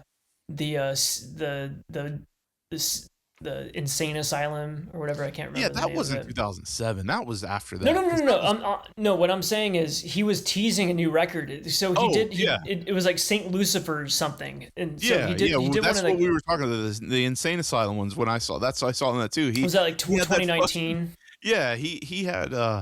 He had a whole tour, and there was like one single, and me and my buddies went, and we are like, oh man, that new single fucking rules, and we went and saw it, and I think it was before It was before COVID. Yeah, it was right before And COVID. because we went and we had to drive, I think we've talked about this exact Mhm. subject before, but we had to drive a couple hours to see it, and it was one of the best shows we've ever seen ever. Mhm. And it was on that tour, and he was just touring on that single and saying, "Yeah, there's an album coming out." So, but Yeah, and it totally it's been didn't. So, forever. did that album never come out? It still hasn't come Nope, out. still never. That is There's fucking been no awesome. updates. That is badass. I know Fuck it is. him. It is That's why pretty sick. he's a king, dude. But all that to say is, so they released this, and I would be really interested to hear whatever material they've come up. But it's like, is this ever going to come out, or are they just like randomly? I don't know. So And that cover art is like AI apparently, and it's weird. no, I don't well, know.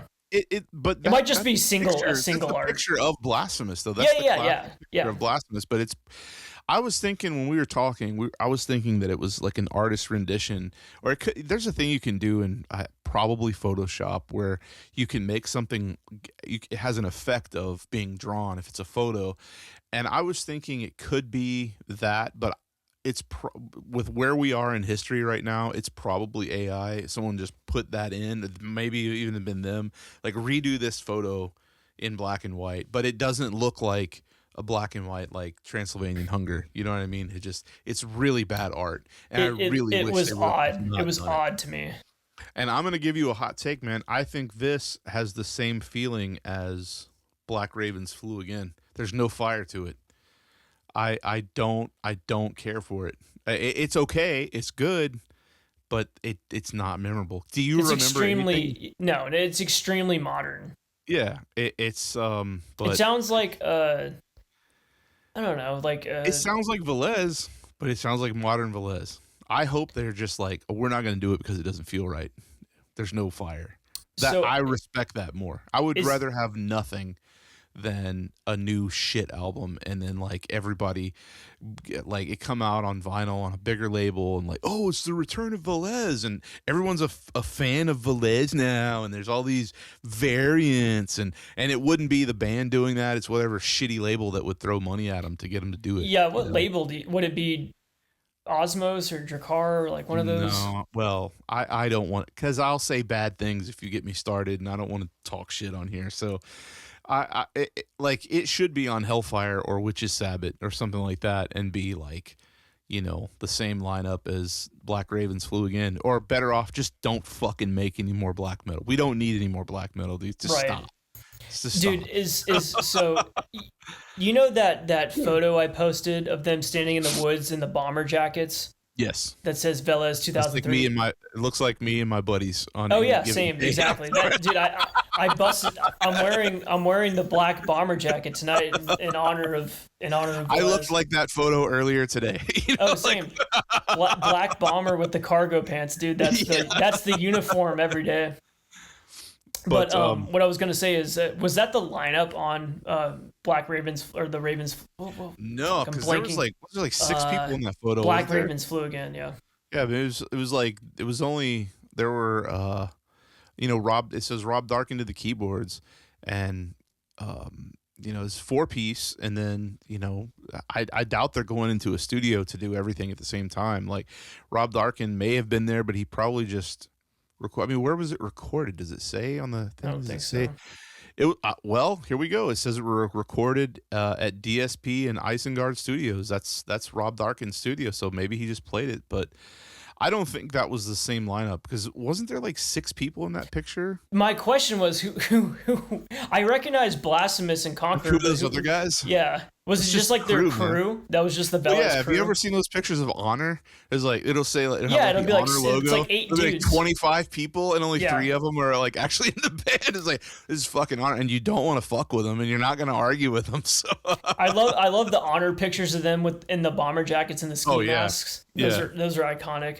Yeah, but it's so fucking good. But yeah. Anyway, I was just because I doing my research for this episode, I came across that picture. I was like, dude, that's so hard, because it looks like they just like went out to the woods. They're like, dude, we look sick in our bomber jackets. Let's just get a picture real quick.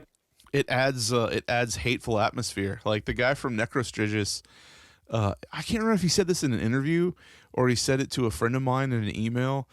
He said something about he's like, I did it like this to add necro atmosphere. It added necro atmosphere. Yeah, those dudes just add hateful atmosphere to that picture, I dude. think every single one is a skinhead except one of them. Yeah.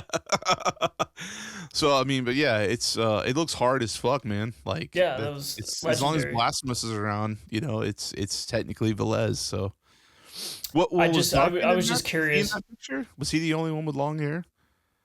I couldn't. Is he in the Is picture? Darkin in that? I can't remember the picture. I didn't I've think it seen that looked you like. sent me another really goofy. I'm not gonna say this on here. You sent me another picture before we started recording in our group chat with the caption of standing. Oh yeah, I don't want dude. to talk about that. I don't want to talk about that, but like I'm getting that like convoluted with the picture of Veles. So I guess I could hop online and see that picture of Veles. It's on their last FM. Remember that site? Velez? Yeah, that picture's on their last FM of them in the I bomber can't believe they're jackets. on there. Like I know. why would they allow that? They Here. don't. Yeah, I know Darkin You know is what I not mean? in Like, this. He's not in this photo. Yeah, every single guy is a skinhead except for one dude is. But they're all wearing bomber jackets. It's sick. Um, well, uh, those are good jackets, man. dude, yeah, the alpha. I think They're they have they're the. they're I have the alpha. Some of them have the ones with the bomber jackets with the collars. Those are more rare. I don't have Oh one yeah, of mine those. just has the I don't know what you call it, like the elastic or whatever. Yeah, this is just the classic like alpha. This is a vintage Alpha Industries from like the 90s. But anyway, I just thought that was a sick picture. I was like, damn, that I because you've seen all the old Veles promo, the one of him in the fire with like the trench coat looking thing, Yeah. the trench coat looking hood, and then there's the classic one I think that's on their Metallum where he's like has his arms crossed on the rock. My favorite picture of Velez is in the book, or not the booklet for Night on the Bear Mountain, where it's just a picture of a rock and it just says Aryan. You know what I'm talking about, dude? Yeah, yeah. It's just like there's a picture of Blasphemous on like on the left, and on the right there's like another picture. It's like it's in the same frame as a band picture, but it's just a stone in a forest, and underneath it just says Aryan. It's What do so they fucking killer, what do they man. mean by this? Yeah, what do they mean by this, man? It's like I get it though. Like I instantly understood, but why? You know? I know. Hold on, I'm finding it. Yep. Yeah. There's like It's a literally castle, so and then there's the thing. It's like there's one where he's standing on a log with an axe, and then Aryan, just a rock. Yep. Maybe that was supposed to represent the Aryan spirit. Yeah, Or of course something. it I is. don't know. That's what I'm Yeah. saying. You understand it, like.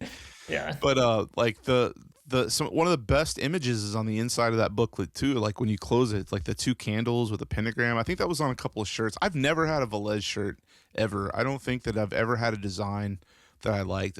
There was one that was, I think No Colors did back in the day. It was just the logo, but I felt like it was like a ripoff because like I could just fucking make that.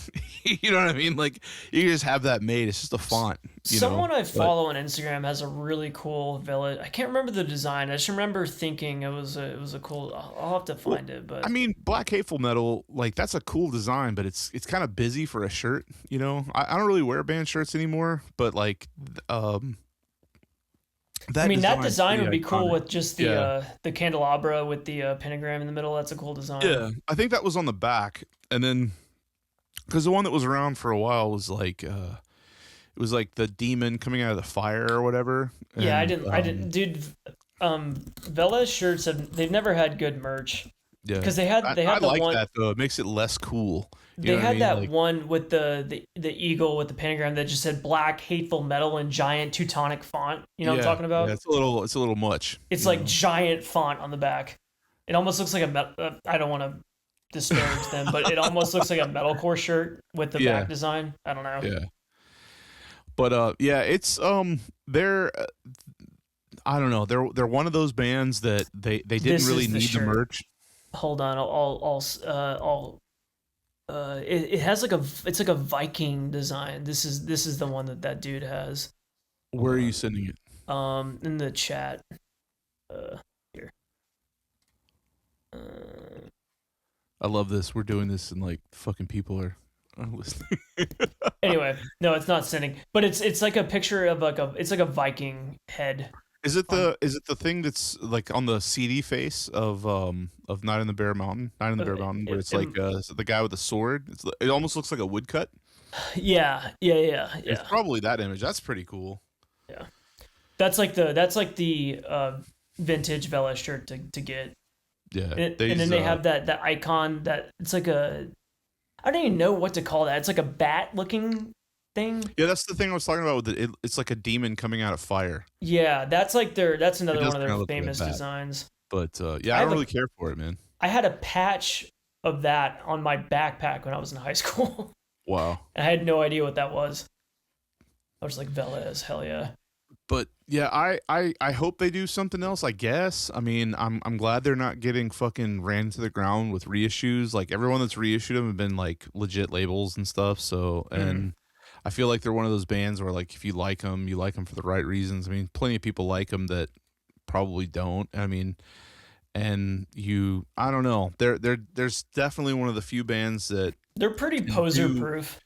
They've got 3 albums and they were, years apart. Well, a few years apart, and that's all they really needed to say. If you like, they don't have to put out 10 more. I don't want 10 more Veles albums. I'm happy with Night in the Bear Mountain and Black Hateful Metal, and And when I say Black Hateful Metal, that encompasses Triumph of Pagan Beliefs. Like that demo is forever going to be part of that.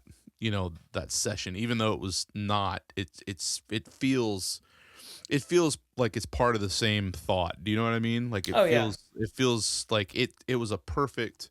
Like a lot of people will tack on the demo to the first album, but it feels like more aligned with the second album, and which is crazy, and that they kind of went back to where they were, because that demo is like one of the best demos ever. So, and people rarely talk about it on its own. Like it can stand on its own, but it fits so perfectly as Black Hateful Metal. Like I consider the whole of the album both of those recordings. You know what I mean? Like that is Black Hateful Metal to me. So, but they could have quit after that album and it would have been fine. I wouldn't have been mad. But I think I'm okay. I'm okay with Black Ravens Flew Again. I'm gonna listen to it again. It seems like keep returning to it over the years, and it never quite gets me. So yeah, that's if you're looking for that specific feeling that you're finding on those first 2 LPs, it's a different thing, which I totally recognize. But with that, just listening to it several times over the last couple of weeks, I found a whole new. I feel like it's not the same.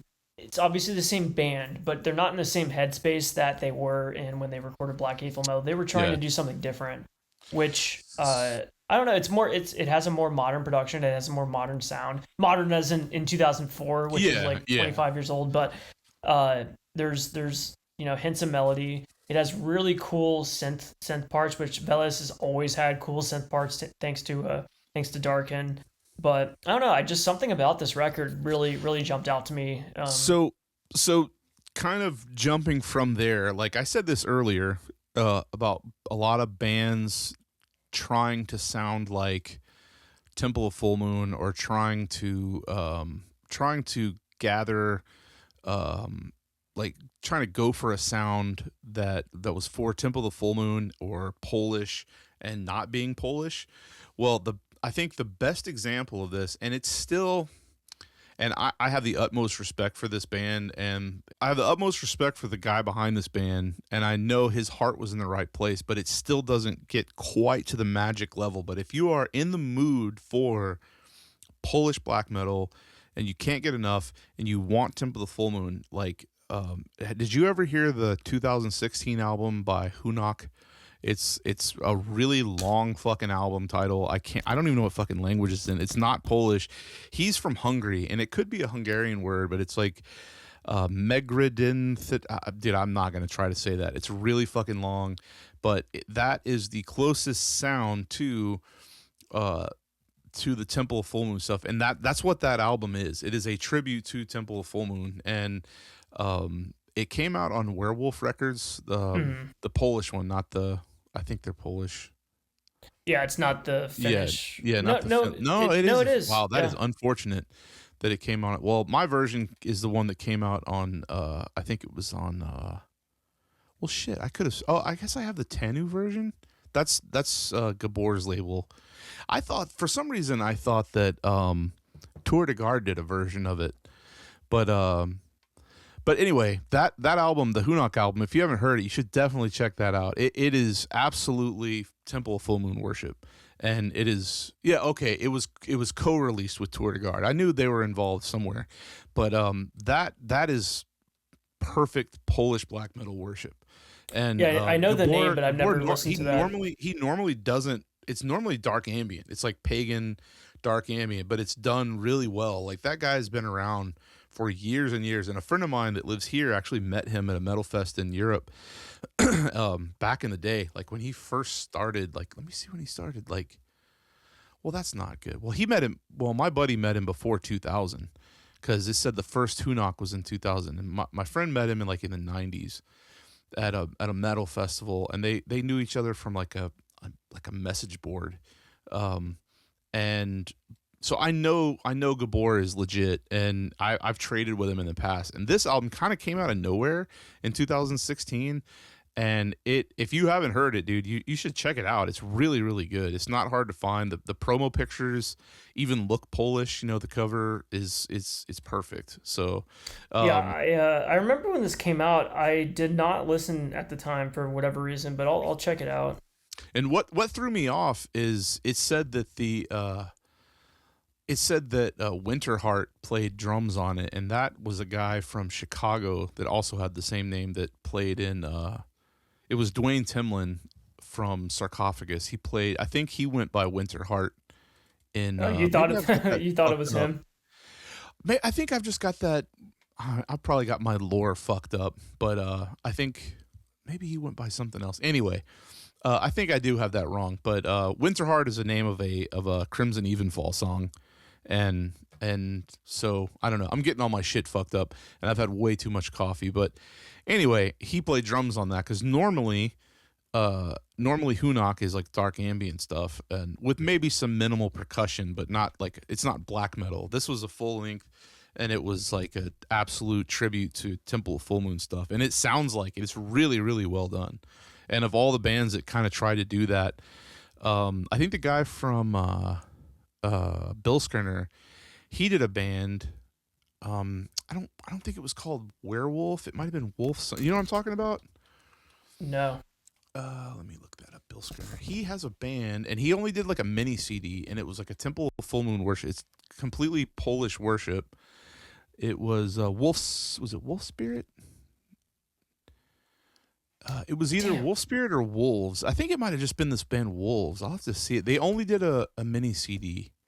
Dude, you know what I hate about Hell's Headbangers? Sorry to go. They have stuff like on their website still that was in stock like 18 years ago. Yeah. If you like look it up, it's like, oh shit, they still have it, and it said out of stock. It's like, fuck. You know how many times I've been cockblocked by their website? Yeah. It sucks, dude. Yeah, it's Wolf Spirit. It's got. I think that's a collection of everything. It came out on Darker Than Black, and it's an EP, but I think it's got like, it's only 17 minutes long, but it's Polish. It's Polish worship. It's Weedar doing Polish worship stuff, and it's okay. It's not as good as Bill Skinner though, and it's not as good as the Hunok album. But for anyone that can't get enough Veles and Graveland and stuff, you should check that stuff out. Like I'll listen to it. I remember. Really, I return to it when I'm in that mood. You know what I mean? Like when I'm in that specific mood where I can't get enough, but it's got the jangly galloping guitars, it's got the keyboards. It's not quite there. And this is not a slight by any means, but it's definitely got the spirit. It's just not as classic, as like United Aryan Evil, because the guy's been playing music. There's no raw hunger there, so to speak, but it's definitely one of the best versions of that, so, but you should check it. I think you would love it. I think it's a great album. Yeah, I'm definitely gonna And listen to it. I was gonna pick it up, but it's gone. yeah, you can surely you can find. It's not sketchy. I'm pretty sure you can get it online somewhere. Yeah. Um. Let's check online. Let's see. Do you know Metal Detector? That site, Oh Metal yeah, I Detector. used to use Yeah. that. They're inaccurate though. It's not as good as it claims to be. No, it's not as good as it used to be. Yeah, you can get the CD. Get buy the CD. You don't need it on vinyl. It was recorded digitally. You can get the Hunak album for decently cheap on CD. You can get it for $12, dude. Yeah, it's fine. You can get that. Yeah, you No. can find it. So Okay. it's worth owning. If you don't like it, check it out online first. I think it's very good. It's not essential, but you should check it out. It's like I said, you don't have to buy. Don't go out of your way and spend like $50 or something on the vinyl. But it's a good record. It's good black metal for something newer. I mean, if you can, I mean that's 10 years ago, which is crazy, but it's really really good stuff. Because I don't know of a lot of bands that have come out since Veles and in the 90s that are playing that style so well. Now there are some. I want to say there might be a Finnish band that did it. Again, I should have been more. I think they're called like Full Moon something, Full Moon Wolves or some shit like that. Someone will probably tell me, but like they've definitely got that spirit of Temple of Full Moon. I love that shit, man. I will always simp for that style.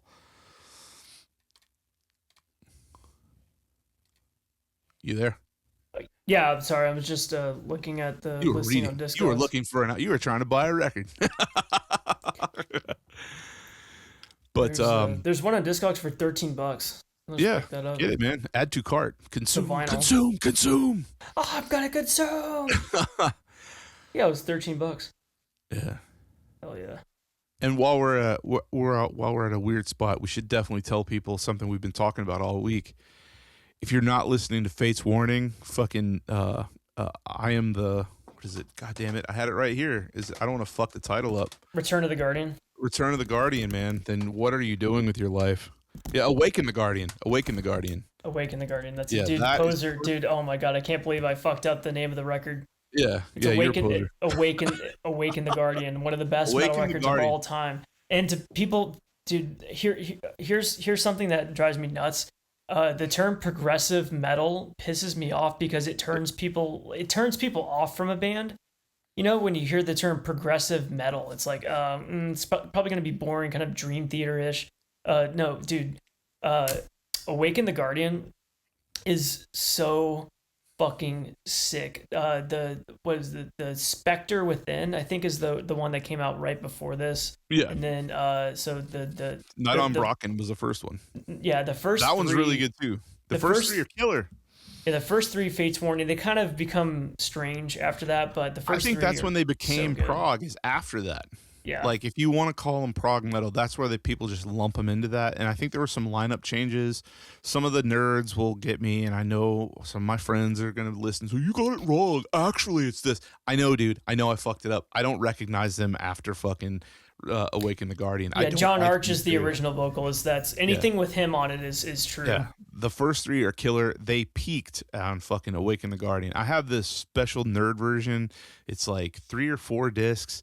It's got like demos of all the songs, and it's got a full fucking concert of that album, of them playing it live, and it is fucking phenomenal. That Is it new? perfect Is metal. is the performance new or old? Oh no, it's old. It's I've got it right here on my Okay. disc, because I was telling you, man, like I was shocked that you liked that. Not shocked, but I was so happy that you liked that, because that's one of those albums, one of those bands that people either hate or love. And me and my friends that I've been friends with for a long time, we always go back to this album, and it's always fucking killer. Yeah, this is it's a 3-disc set, and it's DVD. Yeah, it came out around the time, or it was filmed around the time of the album. Yeah, it's not new, and it looks Yeah. like shit. Like it was shot on like a handheld camcorder, but it's great. You Yeah, know, Fates Warning is one of those like quintessential old head bands that Yeah. I don't know. I might be one of the youngest people that's into Fates Warning. I don't know,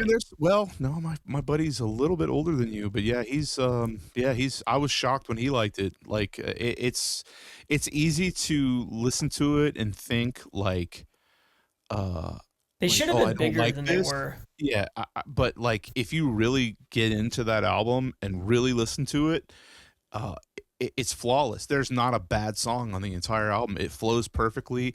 It's technical, but it's still kind of sloppy and raw. You know what I mean? It's not a slick production. It's Hmm. kind of got the fantasy thing, but it's not cheesy. You know, the guy is doing the falsetto vocals, and it's not like King Diamond, but it's you may not like it. It reminds me of something. I don't want to say Queensryche, but A lot of people compare them to Queensryche. no, I was gonna say okay. That's another band I could never get into. Queensryche. I realized that they had some early stuff that was more metal. Hmm. That's one of those bands that you either love them or hate them. And if you like them, you love them. You know, I don't hate them. I respect them, but I just never could get into them. But what I was gonna say is, Crimson Glory is another band that people compare Fates Warning to. yeah, I couldn't get into them either. But what I was gonna say about the vocals is this is a strange one. Um, his higher parts remind me of Sebastian Bach from Skid Row when he sings higher. It reminds Yeah, me I could see of that. what Fates Warning's doing. But I like the first two Skid Row albums. I don't really like them after that. I don't Slave to even the know if they Grind is did. hard.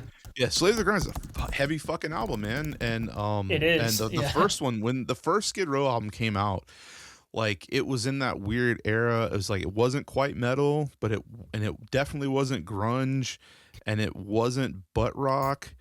But That man, was it's the so well weirdest done. time for metal. It was a Yeah, the early 90s, very weird time for at yeah, least and like traditional they were metal. touring with like Pantera, and they weren't as like I hate Pantera, but like they weren't as hard as Pantera. Like they're a better band than Pantera, but like I can see the Pantera crowds hating on them because two different vocal styles. You know, like Phil Anselmo's got the aggro fucking voice and stuff, and Sebastian Bach is like a class. I think he's like classically trained. I mean, the guy's a hell of a vocalist, but I don't know. Like, but that his highest points are kind of what reminds me of Fates Warning. But yeah, the Fates Warning thing. I was so glad that we had that conversation because I just had that with some other guys like last week, and we were arguing about whether that one or the Spectre Within was better. I'll always say Awaken the Guardian's the best one. Yeah, that Awaken the Guardian is definitely their peak. I love the first three. Night on Brocken is really good. It's kind of more primitive, obviously, and then Yeah, Spectre Within is when they started incorporating more of the, they started to get slightly more technical, but they still just sound like a traditional heavy metal band. With some what you would call they were listening to Rush, obviously, and yeah. incorporating that. Then Awaken the Guardian is just like, oh my god, what the fuck is Yeah, this? This is it's a nuts. complete it's long. I mean, I think it's at least it feels like an hour, but it goes by really fast, and it's one of those albums where The like last song, Exodus, is like oh, it has so those good. riffs, the dun dun dun dun dun, dun like Yeah, that type oh of man. riffing. That's my Yeah. favorite type of I metal love riffing. that shit, dude. It's so good. And it's like I was telling you, like when I listen to that album, that's all I will listen to for like a week because I can't get it out of my head. You know, like that song Fata Morgana, like it's so fucking good, man. And Mhm. like And there's like a I, million lyrics in every song. yeah, yeah, it's bands don't do that anymore.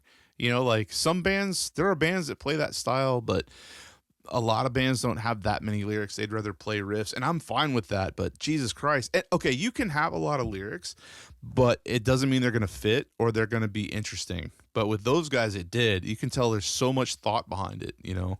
So, and I think that's where they got the prog tag, and they became prog, I guess. But it's I mean, quickly became boring as shit because then oh the next yeah. one was No Exit, and which is just I got a friend not that my. swears by that album, and I'm just like, what? Are we hearing the same shit, man? Like, I They mean, fall off quick after Awaken the Guardian. yeah.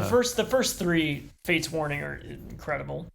I love the cover of Night on Brocken. It's so cheesy, I but know. like it's so I love that those it's types so of metal good, man. records with the really cheesy. It's like Yeah, yeah, I love that type of stuff. The hand drawn. yeah. I It love that it looks shit. like Hansel and Gretel or something, or Uh-huh. like no, It even almost looks worse. like it was It's done in like colored pencil. yeah. Oh man, it's so good. Like It might have it's actually been done in colored pencil. Now that I'm could have looking at been. it It again. could have been. Yeah. But yeah, that band is that's a special one, man. Like that's our weekly recommendation is if you can't listen to Fate's Warning, Awaken the Guardian, then like, you know, what are you listening to that's metal? Like what is more metal and more pure than that? Like, and I don't mean like the fucking throw up the horns, you know, goofy heavy metal, you know, parking lot bullshit. I mean, like, it's got everything. That's a perfect fucking album, you know. Oh, it's true metal through and through. Yeah. And but it doesn't, it's not trying. You know what I mean? Like, it doesn't seem contrived. Like, I bet those guys weren't even thinking like, oh, this is so metal, this is so badass. They're just fucking riffing, you know. It was killer. And they were a Metal Blade back burner band forever. Like Metal Blade just stuck to them forever. Like they never blew up like ever. They were probably really big in Europe. You know what I mean? Like it's one of those bands where like I went to Europe when I was younger with school, and I was like, there was like fucking Blind Guardian and like posters everywhere. I was like, dude, nobody listens to this shit in America, dude. No, like, Blind Guardian was for like the true. I mean, I've talked about this before in another podcast, but I'm a big Blind Guardian fan. Really? I really like that band. See, I respect that. Yeah, but it's like I just I don't think it's bad. It's just like it wasn't around when I grew up. It was when I was in Europe. You know, I was like, wow, people like this shit. Oh, it's like, extremely Euro. Yeah, very it's Euro. Definitely Euro coded, man. Okay, I was about to ask you, like, where the fuck is Fate's Warning from? They're from fucking Hartford, Connecticut. That's so bizarre. Yeah, they're That's from like so, the like, Midwest. Yeah, no, dude, Connecticut's in the Northeast. Oh, dude. I've always been weird about the regional shit in the United States. That's the Connecticut's East like north. Yeah, that's crazy. Like, that's not metal. You know what I mean? It said they started out as a band called Misfit. That's interesting. Huh? Then they discovered that there was another band. Yeah, they must not have known about the Misfits. Yeah. But yeah, they I mean, I guess they kept going till 2020. That's sad. Yeah, they like what is it? Soft broke up. They didn't officially broke up, but they said like that's like their last. They never released a declarative. This is our last record, but you can Jesus Christ, it came out on Metal Blade. It did. No, that's what I'm saying. Metal Blade stuck with them. I think every ride or die, man. One of those guys' dads own Metal Blade, I bet, dude. Well, no, it's probably just the thing. Brian Slagle was probably just a huge Fates Warning fan. And he's like, fuck it, I'm just gonna like. I wouldn't say he was doing like they like I said, they're a perennial back burner Metal Blade band. Yeah. They were never. Good for them, man. They never broke through. Truly. I think is a shame.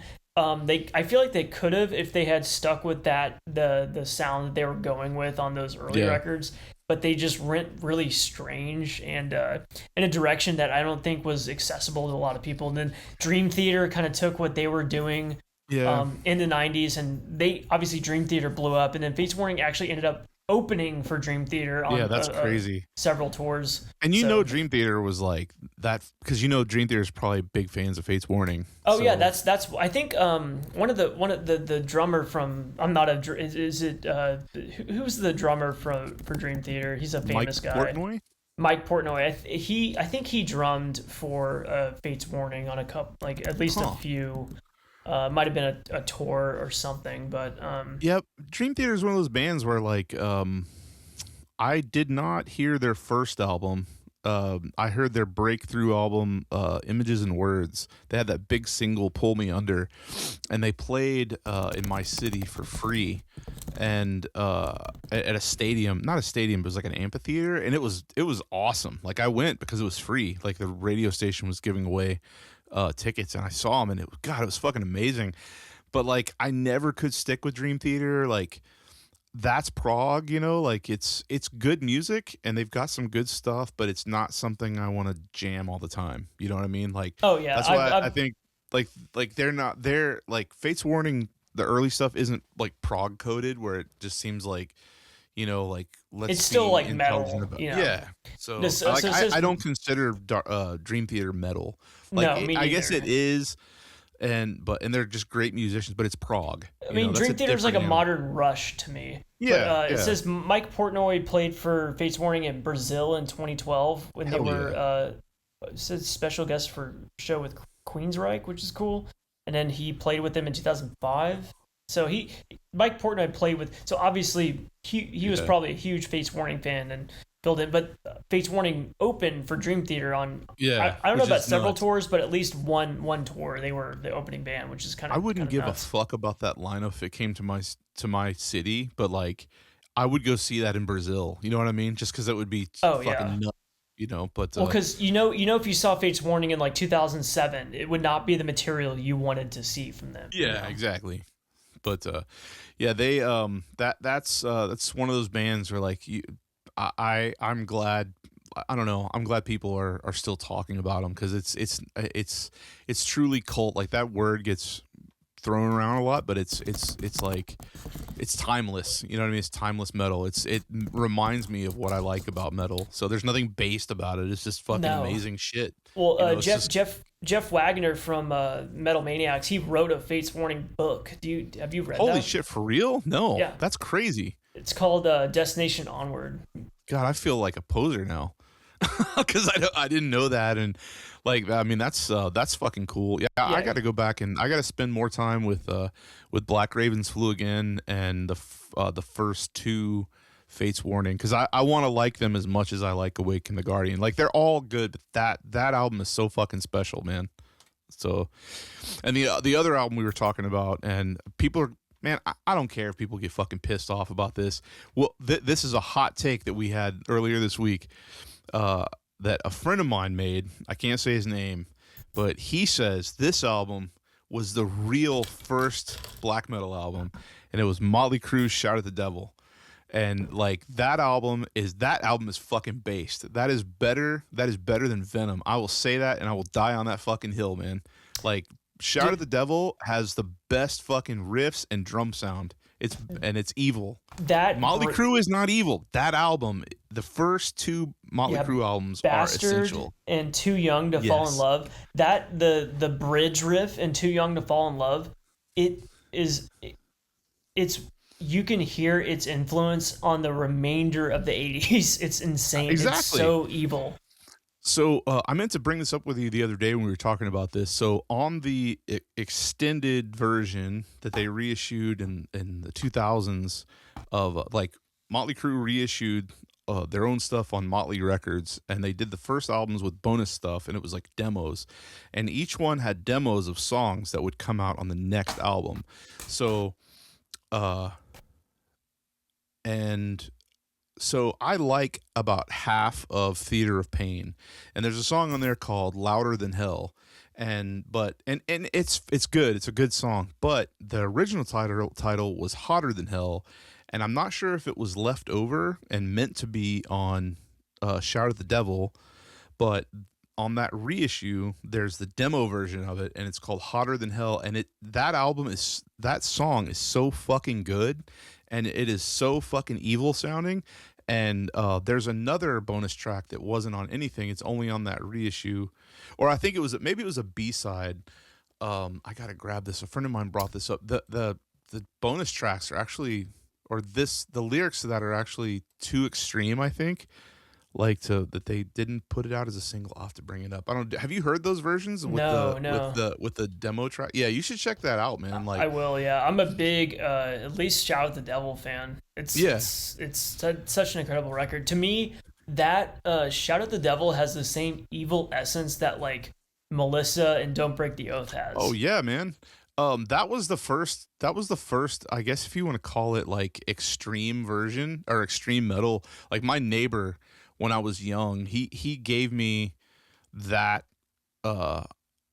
Okay, so that's how I got into metal. Was like my neighbor at the time. He was 18 and I was like 8, and he let me borrow 2 tapes. It was Shout at the Devil and Ride the Lightning, and I was like immediately hooked. Like that was the best shit ever. And yeah, Hotter Than Hell. The other song was I Will Survive. That song's pretty good. I think I'm thinking of another one though. But you should check out those early bonus tracks. Like I say that I say that the first album, Too Fast for Love, I think that is good. It's not evil, but it's good proto metal or whatever you want to call it. That's a solid album. But after Shower at the Devil, I can see just leaving it leaving it alone, because that's when they got kind of glammy or whatever. Yeah, they became people who are not familiar with Motley Crue's early stuff lump them in, and rightly so, I guess, with the whole glam hair.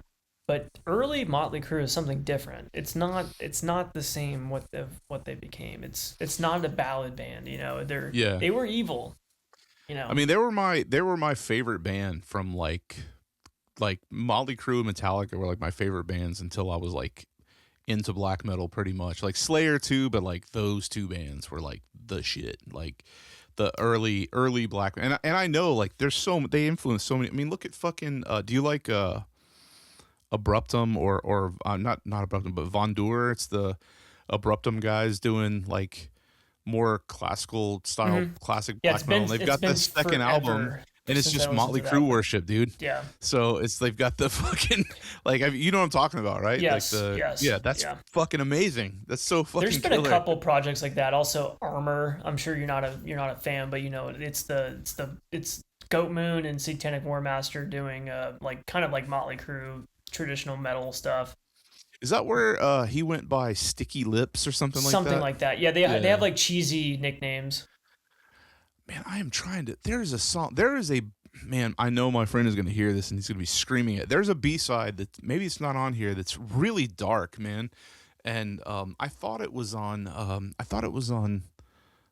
The other ones, but I'll have to check if it's this other version. But anyway, those demos, the unreleased B-sides of Shout at the Devil and Too Fast for Love are fucking amazing. And like we were talking earlier this week about how that album it impacted so much black metal. And that's why me and my friend were having that discussion. Like it's probably the first proper black metal album. It might be in terms of it's US. It's more evil than Venom. I don't really like Venom. I don't give a shit. But a band isn't good because they have a cool T-shirt. Like I still listen to Shout at the Devil a lot, and I've been listening to that album for nearly 40 years. That is fucking impressive, you know. And the drum sound is better than Zeppelin. Yeah, it's huge. The kick drum on Too Young to Fall in Love, it sounds gigantic. Dude, it's so good. It's using those gigantic fucking kick drums. I mean, on the old videos and so you would see it. Like, dude, I know the Too Young to Fall in Love video is when it looks like Big Trouble in Little China. Yeah, you know what I'm talking about? Yeah. This is like got that shit. Asian lady, and it's like all the stereotypes you could not get away with now. You know? And they were dressed. I mean, they were dressed metal. You know, yeah. Oh yeah. Like, it was slightly glam, but they had like the metal look. Yeah, they had that on the. Have you seen the really old promo videos on Too Fast for Love where they're wearing the spikes and there's pentagrams? It looks satanic as fuck, but it's nuts, dude. Like, well, it's like how you I was talking to one of my buddies this week about old Slayer. So Slayer became like Wiggers at some point, you know, like I don't know what happened. I think that was money. Yeah, probably, but they were evil at a certain. Oh yeah, dude. Early on, Slayer was evil as fuck, especially for the 80s. When you look at, they had the huge Kerry King. I think is the guy that invented the giant nail gauntlets. It's possible. If he wasn't the one, then he might have taken it from some demo band that he saw promo pics for, but I don't know another more influential guy that was wearing those giant spike gauntlets that almost every especially not that early. Exactly, you know what I mean? Like dude. the nails. It wasn't spikes, it was fucking nails. Do you know how aggressive that must have looked back then? You know, that's such an insane look. And then Hanneman had the guitar with all the German leaders on it. Yeah, he's not badges. He's not that way. He's a collector. Have you heard that cope that people like they're selling off his collection? He's just a history enthusiast. No, know? Dude, he had the Totenkopf shirt and the shirt and the guitar with all the SS guys on it. Dude, I think the one of the there's some styro band. It's not black metal, but there's some shitty new some metal band where the guy his wife is some rich doctor who he bought Hanneman's entire guitar collection. I can't remember which band it is. It's some Oh, I shit. remember that. It's a shit band, and it's not Machine Head, but it's a band like that. But he owns like every single Hanneman guitar, and he was posting on his Instagram. He has that like SS leader guitar, and he was getting a ton of shit in the comments. I think he deleted it.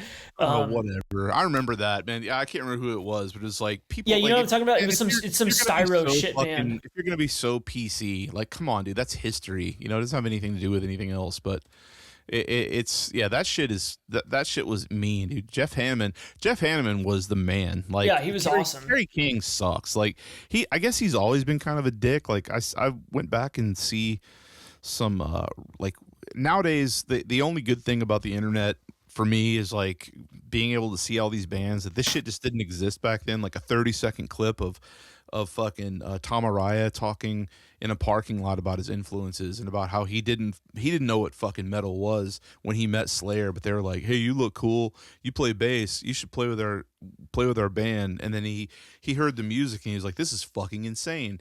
But like in that same clip, like Kerry King he's just a douchebag, man. He just seems like a fucking douche.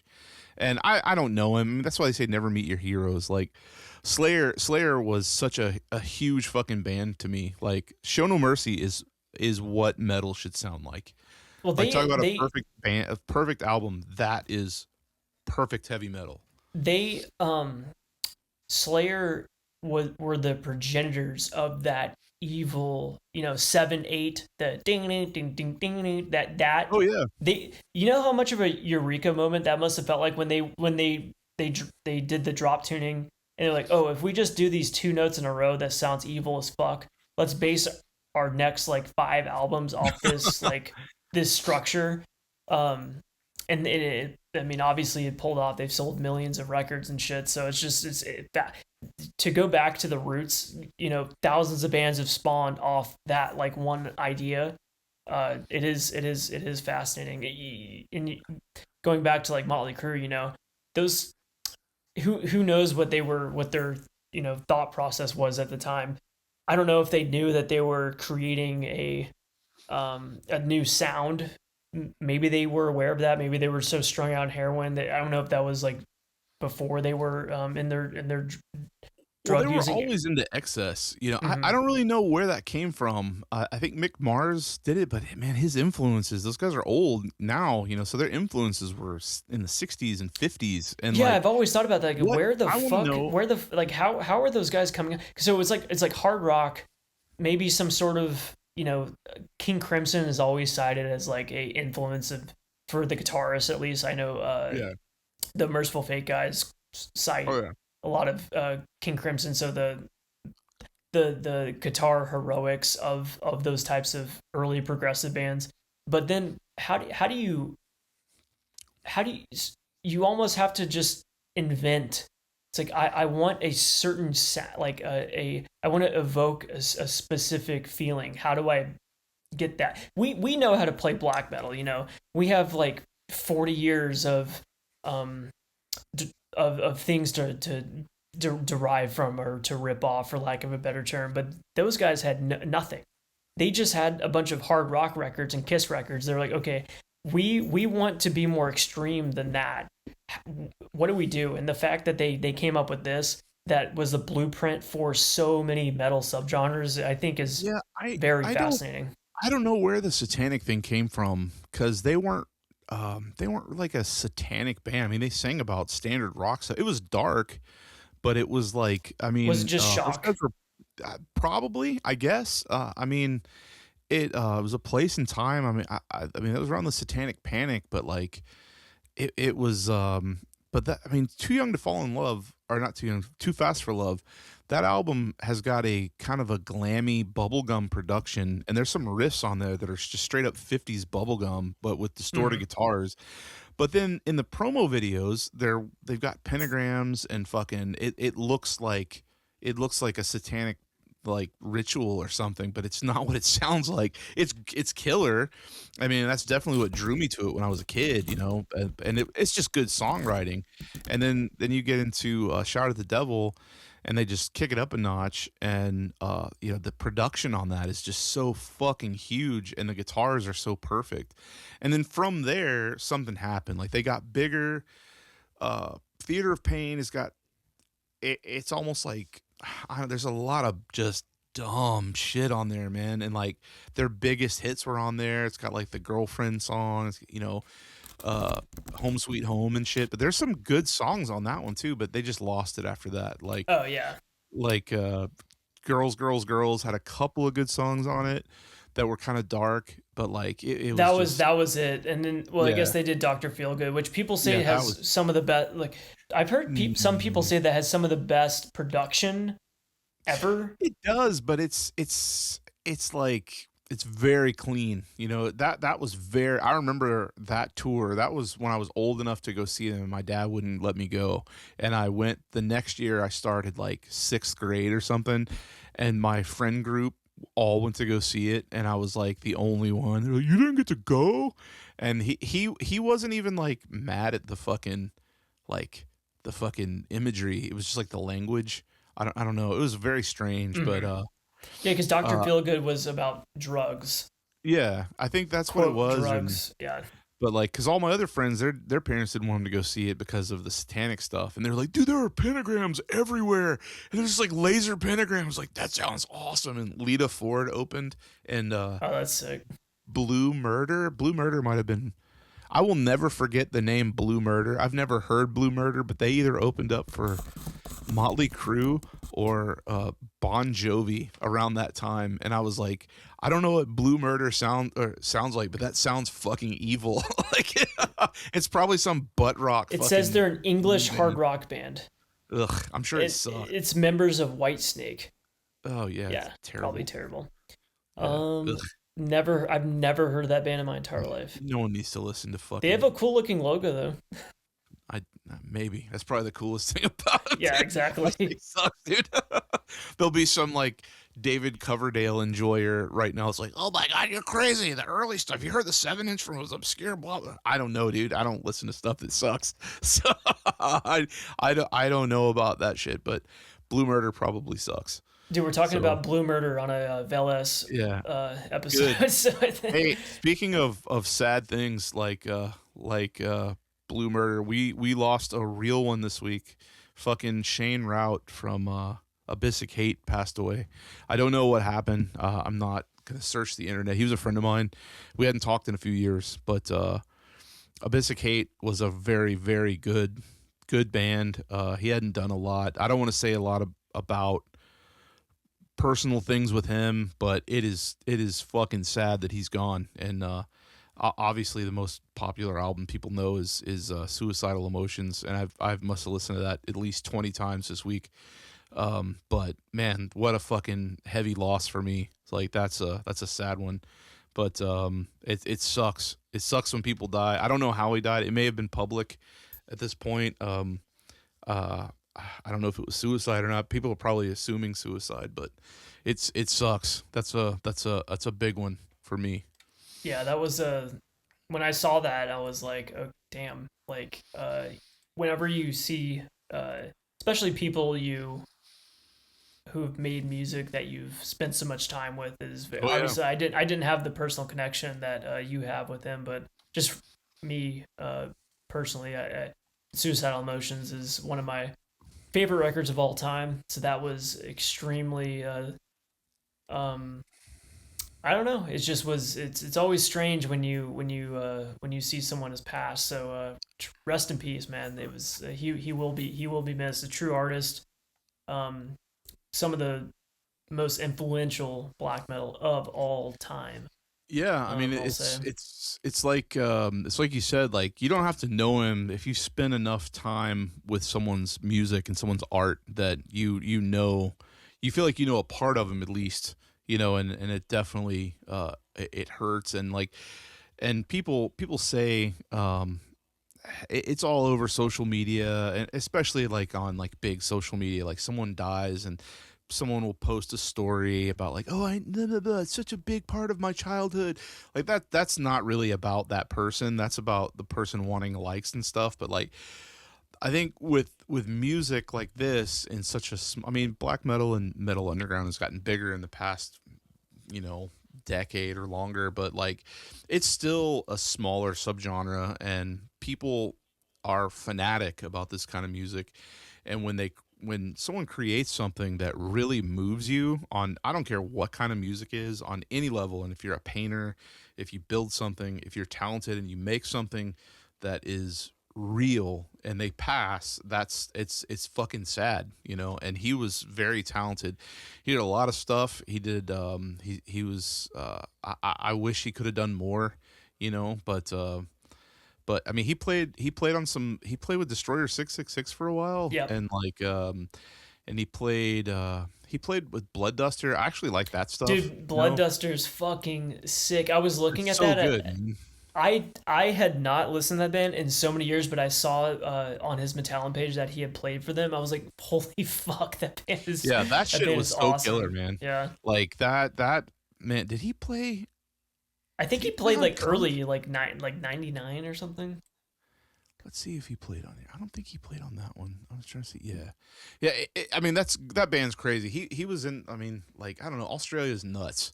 You know, like The they're Australian so, metal scene. We've mentioned it. Obviously, we covered SOL, but those guys have something different going on down there. You know, it's its own thing. yeah. He And I haven't uh, heard this band Filth. Have you heard them? They're no, from so Australia that he played drums in.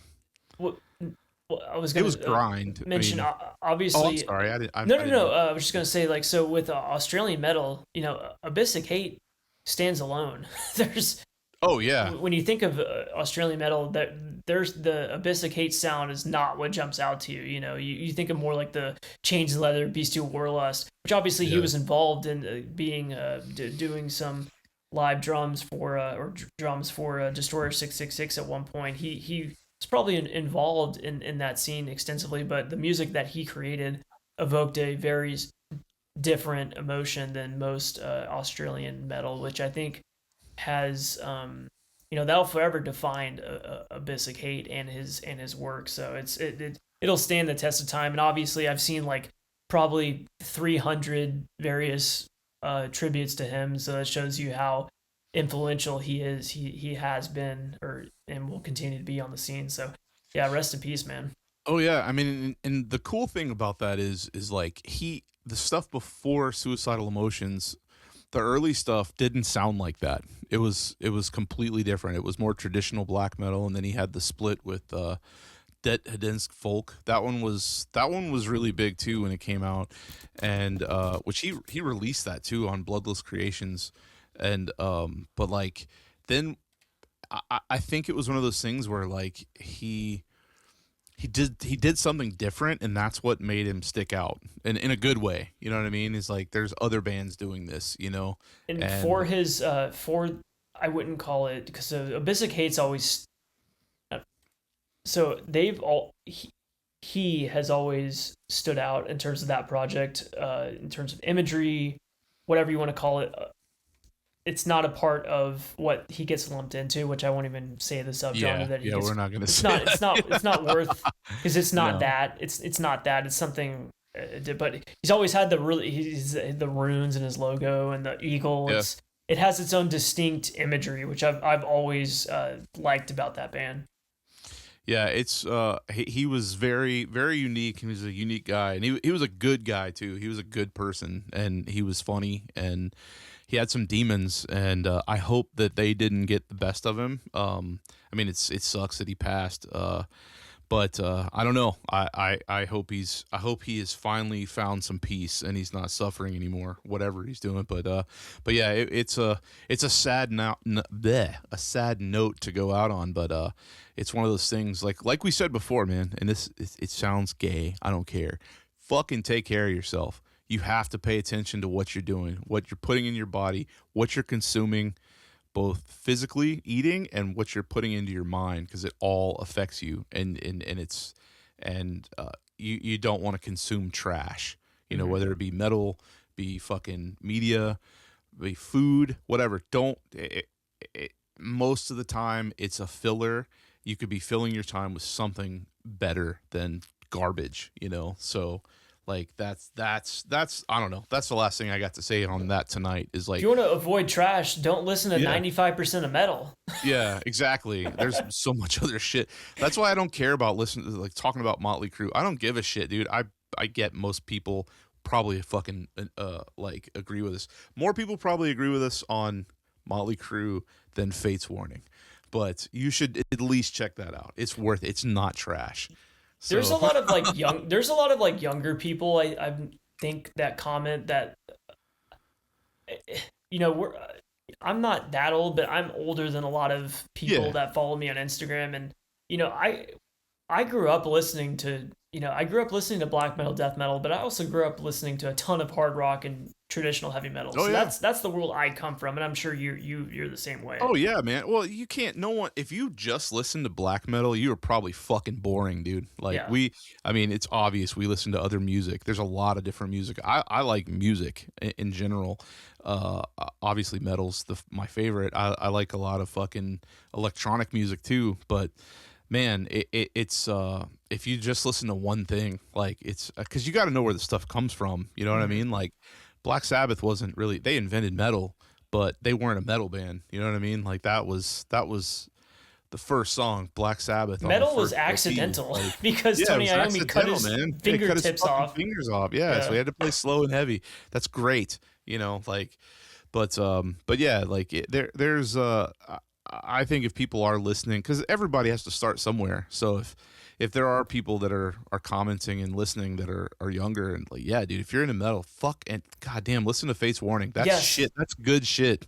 And listen to the first two Motley Crue LPs. It's so good. It's so influential. And if you are retroactively listening to it, if you're already into black metal, you will hear something that they got from, because there's some evil riffs on Shout at the Devil. Too Young to Fall in Love. Listen to that song, dude. The riffing. So you love that song, dude. Dude, something about that. Bastard is my track. It never stuck out to me before, but listening to it this week, I was like, dude, the riffing in this is evil as fuck. Take Vince Neil out of that mix. That is a fucking black metal song, dude. It is a black metal song. It's evil. It's got the minor chords, and it's it's so fucking... Dude, I love. It could have just as easily been a fucking Merciful Bathory Fate song or something. Yeah, exactly. Easily. If you EQ the guitars a little bit, put some fucking reverb on it, that's a Bathory song, dude. It's a Bathory ballad. Easy. It's just as evil. So. Yeah. Listen to okay, so we're gonna go out. I don't think we've talked about Veles in like 30 minutes. But... whatever, you know, like right, we covered their thing. If you're this far, and you should know, you fucking you need to be listening to Veles. You know, yeah. Let's listen to Veles, listen to Motley Crue, listen to Fate's Warning, please. I want everyone. Don't eat Goyslop. Don't eat Goyslop, please. If you're listening to this and you have not listened to Fate's Warning, listen to fucking Fate's Warning. Yeah. One of the most underrated. If you like Merciful Fate or the King Diamond solo records, at least the early ones, listen to Fate's Warning. It's so good. Yeah, start with Awaken the Guardian, then go backwards. Because that's what I was against it for so many years. And someone was like, no, but you need to listen to this one. And then I listened to Spectre Within. And then I was in a band with a guy who was like, I don't know if we can play together if you don't fucking worship fucking Night on Brocken, because that was his favorite one. I was like, damn, you're right. And it's a little bit more raw. And I see why he likes it. But he agrees that they hit their peak at fucking Awaken the Guardian. That is perfect heavy metal. Perfect heavy metal. It's up there with Diamond Head for me. Yeah, dude. Oof. I'm glad, dude. Diamond Head. Yeah, we got to do a new wave of British. I don't think we've ever even talked on a personal level. We've never talked about new wave of British heavy metal, but we should, and we'll probably have to do it. We'll have to do an episode. That's gonna get some fucking. There's a lot of split opinions on that genre and bands in that genre. So, but yes, like that's perfect metal. Diamond Head, fucking Fate's Warning, Awaken the Guardian. You should be listening to that shit. And listen to Veles too, if you have not. Yeah, you have to listen to Veles. If you're listening to you haven't heard Veles, you should start listening to their entire discography and then go back and listen to the other shit. We took on some side quests with. But yeah, so we have no idea what's going to be next. We'll figure it out like a few nights before. Do you know what I'm thinking? Do you know what I'm thinking? Argo Slint. Well, I agree. I think we could do it. I know it's been suggested, and I don't mind. But you talked about a different way of doing that. But if we'll see if people are like, "Fuck yeah, do Argo Slant," we might have to do it because obviously we like it. We've been talking shit about metal so much. They talk about metal like that's death metal, but that is death metal. That is heavy metal death metal. I'm pretty And sure it's Galal. militant. Galal probably likes Fate's Warning. Oh, I'm sure. I'm sure Yeah. he does, man. Like anyone that you talk about guitar gymnastics, that I mean, he's definitely influenced by that stuff. So, Oh yeah. but yeah, So maybe. we'll figure it out, or maybe we'll figure out another band. But Yeah, whatever Arkansas would comes. be cool. I mean, it's definitely controversial, definitely based. It would probably feel like we need to pick up the. We got to get back into some angrier territory. We've been too positive lately, man. We might, yeah. Let's talk about some shit. Okay, so we kicked off this but the one podcast where we were just talking shit got banned. So we might have to Yeah. think of some Well- ulterior, alternative platforms to host those on. Yeah, that was a word though, and that man, people like that's like the dangers of algorithms and stuff. There's no context, you know. I don't even want to talk about it because I don't want to get this one banned. But like, it's so fucking stupid that you can't say certain things and things are taken out of context. And not everything is hate speech, man. Come on. So Yeah, if yeah. it was, we're not fucking stupid enough to sit here and spout actual hate speech. Like, I mean, that would be stupid. I mean, it's YouTube. It's you YouTube. know, so- Yeah. If we want to do that, we'll go to Odyssey. yeah. Yeah, YouTube. You can't get away with anything, man. And we're not trying to monetize. If we ever disappear, look us up on Rumble, please. Yeah. Yeah. All right. Well, I think that's about it. Definitely listen to Veles' Flawless discography, even if I don't. I would even lump the new song in with the Flawless discography. There's nothing wrong with the new song. It's just you have to realize that I'm putting that up against things that are literally perfect as far as black metal goes, and that's a high standard. So there's so many things that aren't as good as Veles that are legendary. So it's not that the Black Ravens Flew Again isn't a good album. It's just to me it's not up there, but I will say it's a flawless discography. So I'll say this: if a modern band released Black Ravens Flew Again, people would be hailing it all over the place. absolutely, I think so. Yeah. Because no one's playing with that much conviction anymore. No. I mean, I don't mean that, you know, there are bands, but it's rare. It's very rare to have that kind of power come out these days. So, because it's all been done before. But anyway, have you got anything else? That's it. Listen to Polish black metal. And listen to Fate's Warning. That's it. Absolutely. All right. See ya. So. Our man.